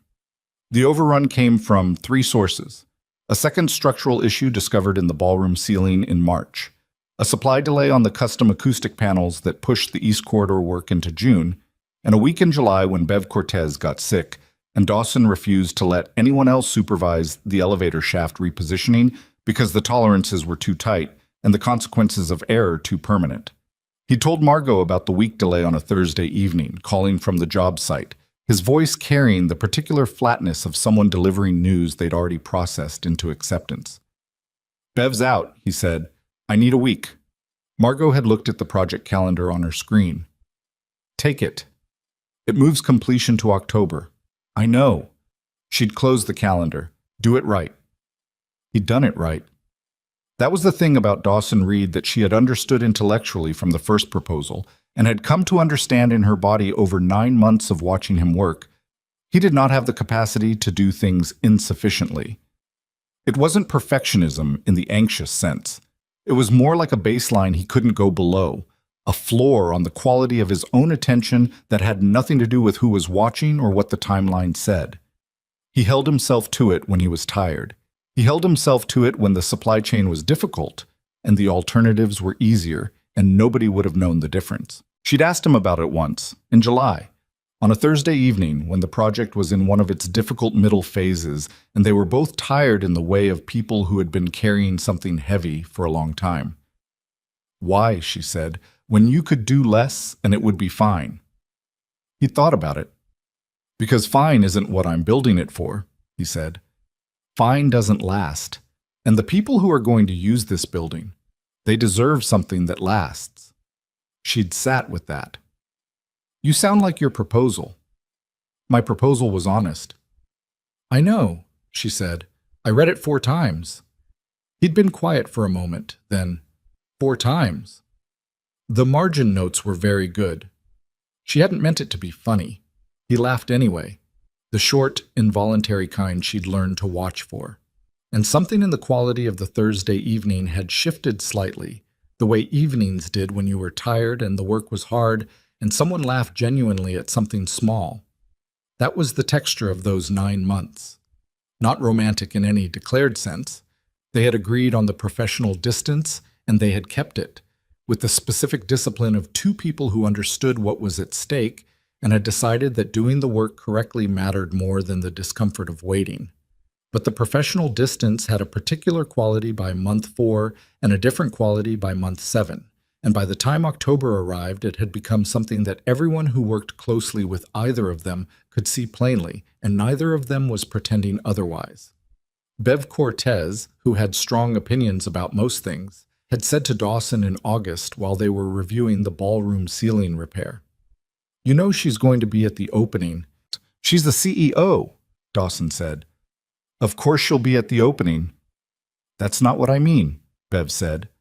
Dawson had not responded to that, which Bev had found sufficient. The Ellsworth Heritage Hotel reopened on the 14th of October, on a Saturday, with an event that Margot had planned with the particular care she applied to things that mattered. Not lavish, not performative, but considered. There was no red carpet. There was no press release language about milestones and achievements. The invitations, which went out to a list of about 200 people, said simply, "The Ellsworth Heritage Hotel, October 14th. Come see what it became." The guest list included the board members, the foundation partners, the city officials whose permits had moved the project through its bureaucratic stages. It included Pete, the facilities manager, who had worked in the building for 22 years and cried briefly in the kitchen when he saw the completed East Corridor and then denied it to everyone who asked. It included Bev Cortez, who arrived 40 minutes early and walked every corridor with the focused attention of someone inspecting their own work, and found 3 things she wanted to log for the maintenance record, and was satisfied. It included, because Margot had insisted and Dawson had not argued, Eli Reed, 9 years old now, in a proper jacket rather than a clip-on tie, which he had advocated for successfully on the grounds that he was in 4th grade and clip-on ties were for little kids. The building, when people walked into it, did something that Margot had hoped for but had not let herself expect with certainty, which was that it didn't announce itself. There was no moment where you crossed the threshold and the accessibility features presented themselves as features. The entrance was generous without calling attention to its generosity. The floor surfaces transitioned smoothly. The lighting in the vestibule, the new vestibule, redesigned without the bottleneck, was warm and even, not institutional. The elevator bank was positioned where people naturally walked, so that the route from the entrance to the elevator was simply the route, not a separate designated alternative. The corridor to the dining room was wide and acoustically dampened, and the light at the end of it fell from a window that had always been there but had been obscured by a storage installation for 30 years, and now it opened the corridor into something that felt like a destination rather than a passage. Margot arrived 30 minutes before the event began, when the building was still being prepared and the catering staff was moving through the dining room and the floral arrangements were being positioned. She went to the east corridor alone and stood at the entrance and looked at the handrail running along the wall, the same wall where the audit team had found the bracket with the design registration number. The bracket was still there, integrated into the new installation, which had been built out from the same mounting architecture. Dawson had not replaced it. He'd built around it. She hadn't asked him to. He hadn't explained it. She'd seen it during the final walkthrough and understood that it was intentional and had not said anything, because some things were said more clearly by being done than by being talked about. She put her hand on the new handrail and moved down the corridor. The acoustic panels on the wall were recessed into the millwork in a way that made them look like they belonged to the original design rather than a later addition. Dawson had spent 3 weeks getting the depth and spacing right, working with a craftsman who specialized in historic millwork reproduction. The stone floor was the same stone floor, original to the building, but the surface had been treated to reduce the slip coefficient, and the grout lines had been evened so that the variation in depth that had made the route difficult for certain wheel types was gone. The building felt like itself, like the best version of itself, not reinvented, not modernized in the way that erased what it had been, but restored to a version that could actually hold the people who came into it, without sorting them silently into categories of who was considered and who was an afterthought. Margot stood in the east corridor of the Ellsworth Heritage Hotel and felt something she didn't have a clean word for. Not pride, exactly, though there was pride in it, and not relief, though there was relief too. Something more like the feeling of a long argument finally being made in the right room with the right evidence and being heard. She turned around and went to check on the dining room. Go. The dining room was ready. The corner booth with the red velvet upholstery had been reupholstered in the same fabric. She'd sourced it specifically, a period-appropriate velvet from a textile supplier who specialized in historic restoration materials. But the table had been repositioned within the 14 inches of horizontal range that the bolt pattern allowed, and the chair on the corner side had been replaced with a lower profile piece that, when removed, opened a clearance that was easy and natural and required nothing that felt like accommodation. She rolled to the table and sat beside it. She was at the table, not next to it in the way of someone who had been parked in the available space. At it, in the corner, the way her grandfather had sat at it 40 years ago when it was just a restaurant table in a good hotel, and the city was smaller and the world was simpler, and he'd ordered the chocolate torte on a Tuesday afternoon and said the point of a good restaurant was to make every day feel like a special occasion. She sat there for a minute by herself. Then she pulled out her phone and sent a message to her sister Dana. "I'm at the booth. Just so you know." Dana responded in 40 seconds. Grandpa would have been an absolute mess right now. Margot looked at the message and put the phone away and sat in the corner booth of the Ellsworth Heritage Hotel and let herself have the minute that the minute deserved. The event filled slowly in the way of events where people actually wanted to be there. No rush to be seen arriving, just people coming in and looking at the building and finding things to say to each other about what they were seeing. Margot watched it from near the lobby entrance, positioned where she could see both the room and the door, and noted the specific moment when each person registered that something was different without being immediately able to name what. There was a small hesitation, a kind of recalibration. Then they moved through the space, and the space moved around them, and the recalibration resolved into something that looked like ease. That was what she'd asked for, not an impressive renovation. Ease. Russell Peton arrived with his wife, a quiet woman named Carolyn, who had good manners and an excellent eye for interiors. Peton shook Margot's hand with the warmth he'd rebuilt over the 8 months since the board meeting. Genuine enough now, she thought, or at least real in the way that positions become real once you've inhabited them long enough. He'd voted for the final budget approval in March. He'd sent a brief, correct email after the ballroom ceiling discovery, in which he'd said the audit work had clearly been the right call. He hadn't made a speech about it. She'd respected that. "It's impressive," he said, looking at the lobby. "I'll say that plainly." "Thank you, Russell. The acoustics in particular. I didn't know that was going to be noticeable as a guest experience. I thought it was a technical specification." He paused, looking down the east corridor. "It's noticeably different." "That was the point," she said. He nodded. His wife was already walking toward the corridor, drawn by the window light at the end. Later, when most of the guests had moved into the dining room for the informal dinner, Margot found herself near the lobby entrance again and saw Dawson come in. He had Eli with him, which she'd known, and he was talking to Eli about something she couldn't hear from across the lobby, and she looked at him honestly, with the clear-eyed assessment of someone who had been watching a person closely for 9 months and had run out of reasons to manage what she noticed. He looked like himself. He looked like someone who had built the thing they'd been building and had come to see it be what it was. He saw her across the lobby. He said something to Eli, who immediately took himself off toward the dessert table with the directness of someone who had objectives, and Dawson crossed the lobby. "The handrail," she said, before he reached her. "I know," he said. "You kept the original bracket." The bracket was load-bearing. It made sense to build from it.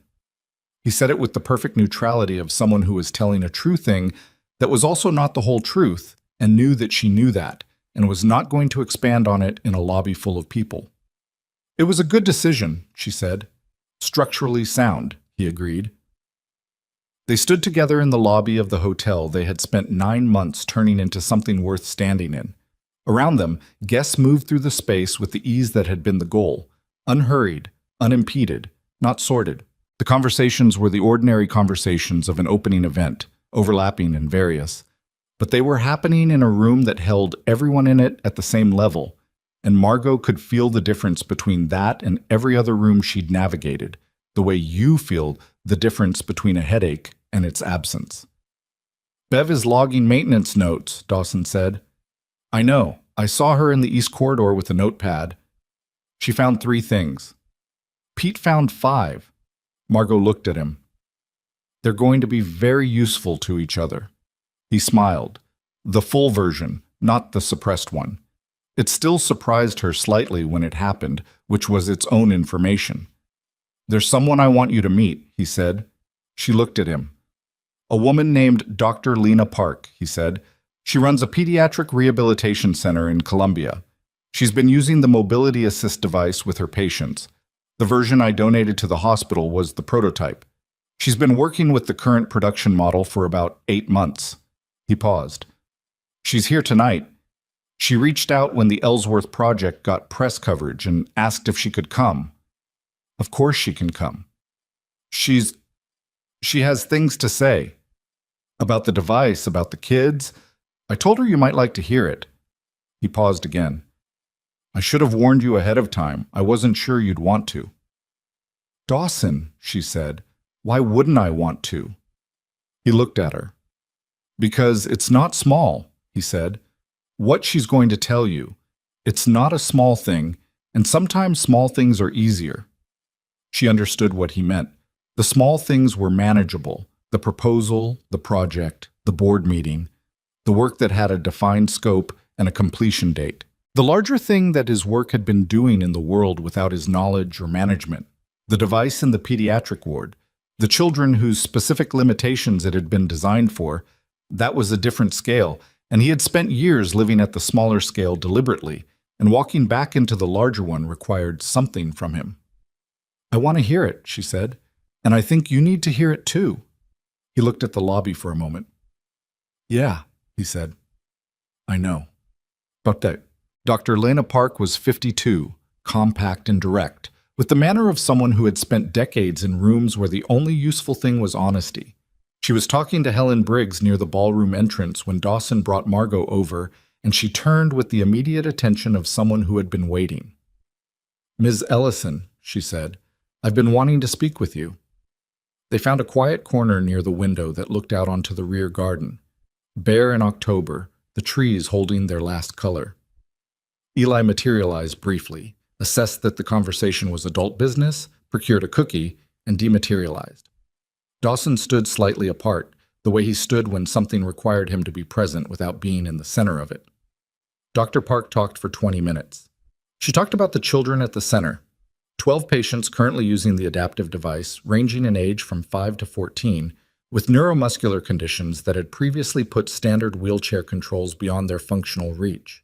She talked about a 7-year-old girl named Maya who had spent 2 years in a manual chair that required more grip strength than she had, who had learned in those 2 years to be still, to conserve effort, to limit her own movement, to occupy less space than she needed. She talked about what happened in the first week with the adaptive device, how the feedback calibration had adjusted to Maya's specific strength profile over 4 days of use, and how on the 5th day the child had driven herself from the therapy room to the window at the end of the corridor because she wanted to look at the parking lot and nobody had asked her to and nobody had needed to help. She just wanted to look at the parking lot, Dr. Park said. There was nothing out there, a couple of cars, a tree, but she wanted to go there and she went. She paused. "I've been doing this work for 23 years. I know what it looks like when a child gets something back. I know what the face looks like." The room was quiet around the three of them. Dawson was looking at the window, at the garden beyond it, the October trees. "He told me he designed it because of his wife," Dr. Park said. She said it to Margot, not to Dawson, which was somehow the right instinct. That she struggled with consistency in her grip strength and the standard systems didn't account for it. "He told me he finished it after she died because someone else needed it." She paused. "Maya needed it. A lot of children needed it. I wanted to come tonight and say that to someone who knows him." Margot looked at Dawson. He was still looking at the garden. The line of his shoulders was doing something complicated, held too carefully in the way of someone managing an emotional register they'd committed to keeping private in a public setting. "Dawson," she said quietly. He looked at her. She didn't say anything. She just held the look for long enough that whatever he needed to receive from it, he could receive it. He nodded once. Then he looked at Dr. Park. "Maya's doing well?" "Maya is exceptional," Dr. Park said firmly. "She's been exceptional for 8 months. She's going to be exceptional for a long time." He was quiet. Then, "Good." That was all he said. But it was the kind of word that had more inside it than its single syllable. The compressed weight of years of building things for reasons that didn't include recognition, and then being told, finally, by a woman who had watched a 7-year-old drive herself to a window to look at a parking lot, that the reason had been enough. The formal part of the evening ended around 9. People moved toward the exits with the gradual ease of a good evening winding down, the conversations continuing into the lobby and the entrance and the street beyond. Pete locked up the service areas with the proprietary satisfaction of a man who had watched something he loved be made better. Margot found Eli near the lobby entrance, sitting on a bench that had been placed there as part of the redesign, low enough to be comfortable for children, positioned near the window, with a view of the street outside in the October night. He was not doing anything in particular, just sitting, the way children sometimes sat when they'd been in an adult event long enough to have run out of things to do but weren't tired enough to say so. "How was the food?" she asked. "The pecan pie was worse than the one at the Gala," he said, with the directness of someone who had made a formal assessment. "But the chocolate thing was good. The tort. Is that what it's called?" "It is." He looked at the street. "My dad's talking to the doctor lady still." "I know, that's okay." Eli looked at her sideways, and the measuring look that was so specifically his father's, she would have recognized it anywhere. "Are you going to keep doing projects together, you and my dad?" Margot considered the question at the level it was being asked, which was not really about projects. "I think so," she said. "In one way or another." Eli processed this. "He's better when he has something he actually cares about," he said. Before, he was fine. He was always fine. but fine is not the same as better. She looked at this 9-year-old on the bench in the renovated lobby of the Ellsworth Heritage Hotel and thought about how long she had underestimated him and whether she should apologize for it. "You're right," she said. "Fine isn't the same as better." "Yeah." He looked at the street. "He talks to you on the phone and he's better after. I can tell." He said it simply, without embarrassment, in the tone of someone reporting an observable fact. "I'm not trying to be weird about it. I just wanted you to know." Margot sat with that for a moment. "Thank you for telling me," she said. "You're welcome." He looked at the window. "The building is really good, by the way. I walked the whole thing. The bathroom by the lobby, well, the grab bar is in the right place now." She looked at him. "How do you know where the right place is?" "Dad talks about it at dinner sometimes. The measurements." He shrugged. "I learned things." Dawson appeared from across the lobby, jacket in hand, looking for his son with the instinct of a parent who had been separated from their child long enough to start tracking. "Ready?" he said to Eli. "I was talking to Margot." "I can see that." He looked at her. "Sorry, he talks to everyone." "I'm aware," she said. "It's a quality." Eli stood up from the bench and stretched in the exaggerated way of a child who'd been sitting still longer than suited him. "Can we come to the next one?" he asked Margot. "When you open another hotel." "The Ellsworth took 9 months," Margot said. "You might be in high school before the next one." Eli looked horrified. Dawson suppressed the corner of mouth expression. Margot did not suppress hers. "I'll add you to the list," she said. "Both of you." Eli was satisfied. He retrieved his jacket from somewhere and put it on with the brisk efficiency of someone who had places to be and headed for the entrance. Dawson looked at Margot. The lobby was nearly empty now. Pete, one of the catering staff collecting the last of the equipment, a board member and her husband at the far end saying goodnight. The building was settling into its first night as what it was now, the way buildings did after their people left. "It worked," he said. "It worked," she agreed. "The corridor acoustics." "The corridor acoustics, the elevator position, the lighting in the vestibule." She paused. "The table in the corner of the dining room." He looked at her. "I sat at it tonight," she said, "for the first time." He didn't say anything. His expression did what it did when something landed that he'd been hoping for and hadn't let himself expect. "It was exactly right," she said. The lobby was very quiet around them.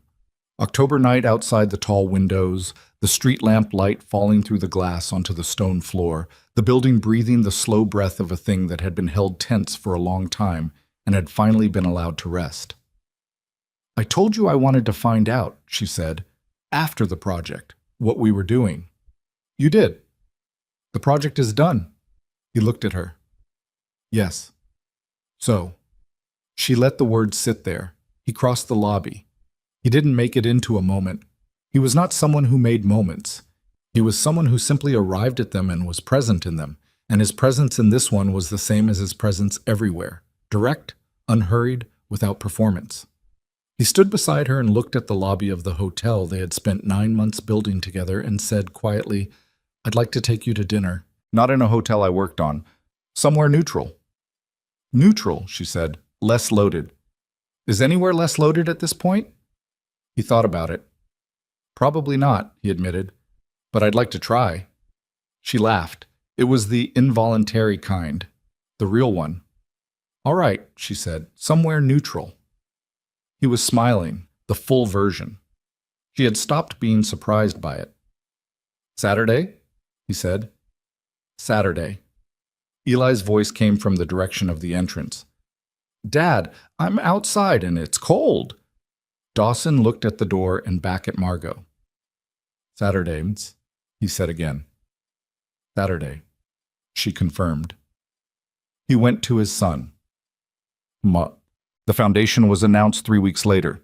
A formal nonprofit organization established in Sarah Reed's name, funded by a portion of the Ellsworth Project proceeds, and matched by a personal donation from Margot, dedicated to developing and distributing adaptive mobility technology for pediatric patients who couldn't access or afford standard equipment. Dr. Lena Park agreed to serve on the advisory board. Dawson agreed, after a conversation that took 2 evenings and 1 phone call, to take the technical director role on a part-time basis. He was not going back to the industry the way he'd left it. That version of his life had been a specific thing at a specific time, and it was done. But there was space, it turned out, between walking all the way back in and staying all the way out. A middle distance where you could do the work that mattered without surrendering the life you'd built around the work. Bev Cortez said this was obvious, and she didn't know why it had taken him so long to figure it out. He told her it was a more complicated situation than it looked from the outside. She said most things were. The Saturday dinner was at a restaurant on the east side of the city that neither of them had been to before, which was as neutral as they could achieve. The food was good, and the table was the right height, and they talked for 3 hours about things that had nothing to do with renovation or board meetings or adaptive technology. And at the end of the evening, Dawson drove her home and walked her to the door of her building the way people did when they were trying to do something correctly. And she said goodnight, and he said goodnight, and neither of them made it into more than it was, which was the right call. But when she was inside and the elevator was ascending and the building was quiet around her, Margot Ellison allowed herself the uncomplicated fact of it, that she was glad, specifically and without reservation, that a man and his son had walked into a gala with a pecan pie on a September evening and sat down at the table near the service entrance and talked to her like a person. She had spent years being defined by what had happened to her body, and then years fighting to be defined by what she'd built with it. Both of those were true versions of her, but the version she was becoming, the one that had sat at her grandfather's table in the corner of the Ellsworth dining room and felt the 14 inches of history and loss and renovation resolve into something right, the one that had watched a 9-year-old on a bench tell her his father was better now and accepted that the same was true of herself. That version was larger than either of the others, and it had taken the specific shape of a life that had surprised her. That was the thing about the life you were building. You didn't always know what it was for until someone sat down across from you and looked at you clearly, and you understood, in the simple and total way of things that are actually true, that you had been seen. No. The following May, the Ellsworth Heritage Hotel received a national designation from the Accessible Design Institute, not a compliance award, which existed and was common, but a recognition for design excellence, given annually to 3 buildings in the country that demonstrated a meaningful advance in how public spaces could be conceived and built for everyone who used them. The citation named the project LEED.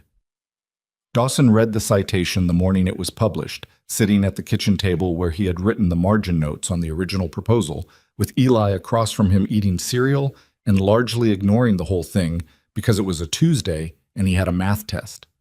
The citation said, among other things, the Ellsworth Heritage renovation represents a shift in design philosophy that is overdue and necessary, away from accommodation as a separate category of consideration, toward inclusion as the primary design language. The Project LEED's approach treats accessibility not as a feature added to a building, but as the building's fundamental character. The result is a space that holds every person who enters it as someone who was considered from the beginning.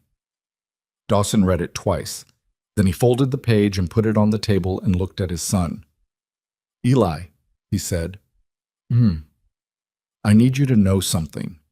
Eli looked up from the cereal with the patience of someone who had learned that his father's important statements came at irregular intervals and required genuine attention.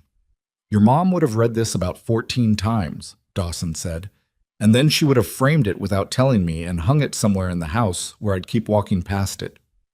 Eli looked at him for a moment. Then he looked at the folded page. Then back at his father. I could frame it, he said. You could. I'd put it in the workshop, Eli said, so you'd see it when you're working. Dawson looked at his son, 9 years old, cereal spoon in hand, making a considered aesthetic decision about where to display his father's professional recognition with the practical care of someone who understood that the location mattered. Yeah, he said, that'd be good. Outside the kitchen window, the May morning was already warm, the kind of morning that arrived in Charleston with a fullness that caught you off guard even when you'd lived there long enough to expect it. The smell of the river, the sound of something further away that might have been a truck, or might have been the city just being itself, the ordinary texture of a day that had not yet determined what it would be. Dawson Reed sat in his kitchen in the warm May morning and thought about the things he had built that he could see. The workshop, the house, the handrail in a hallway in Mount Pleasant, The hotel in the center of the city where a corner booth now held whoever came to sit in it, and the things he had built that he would never fully see.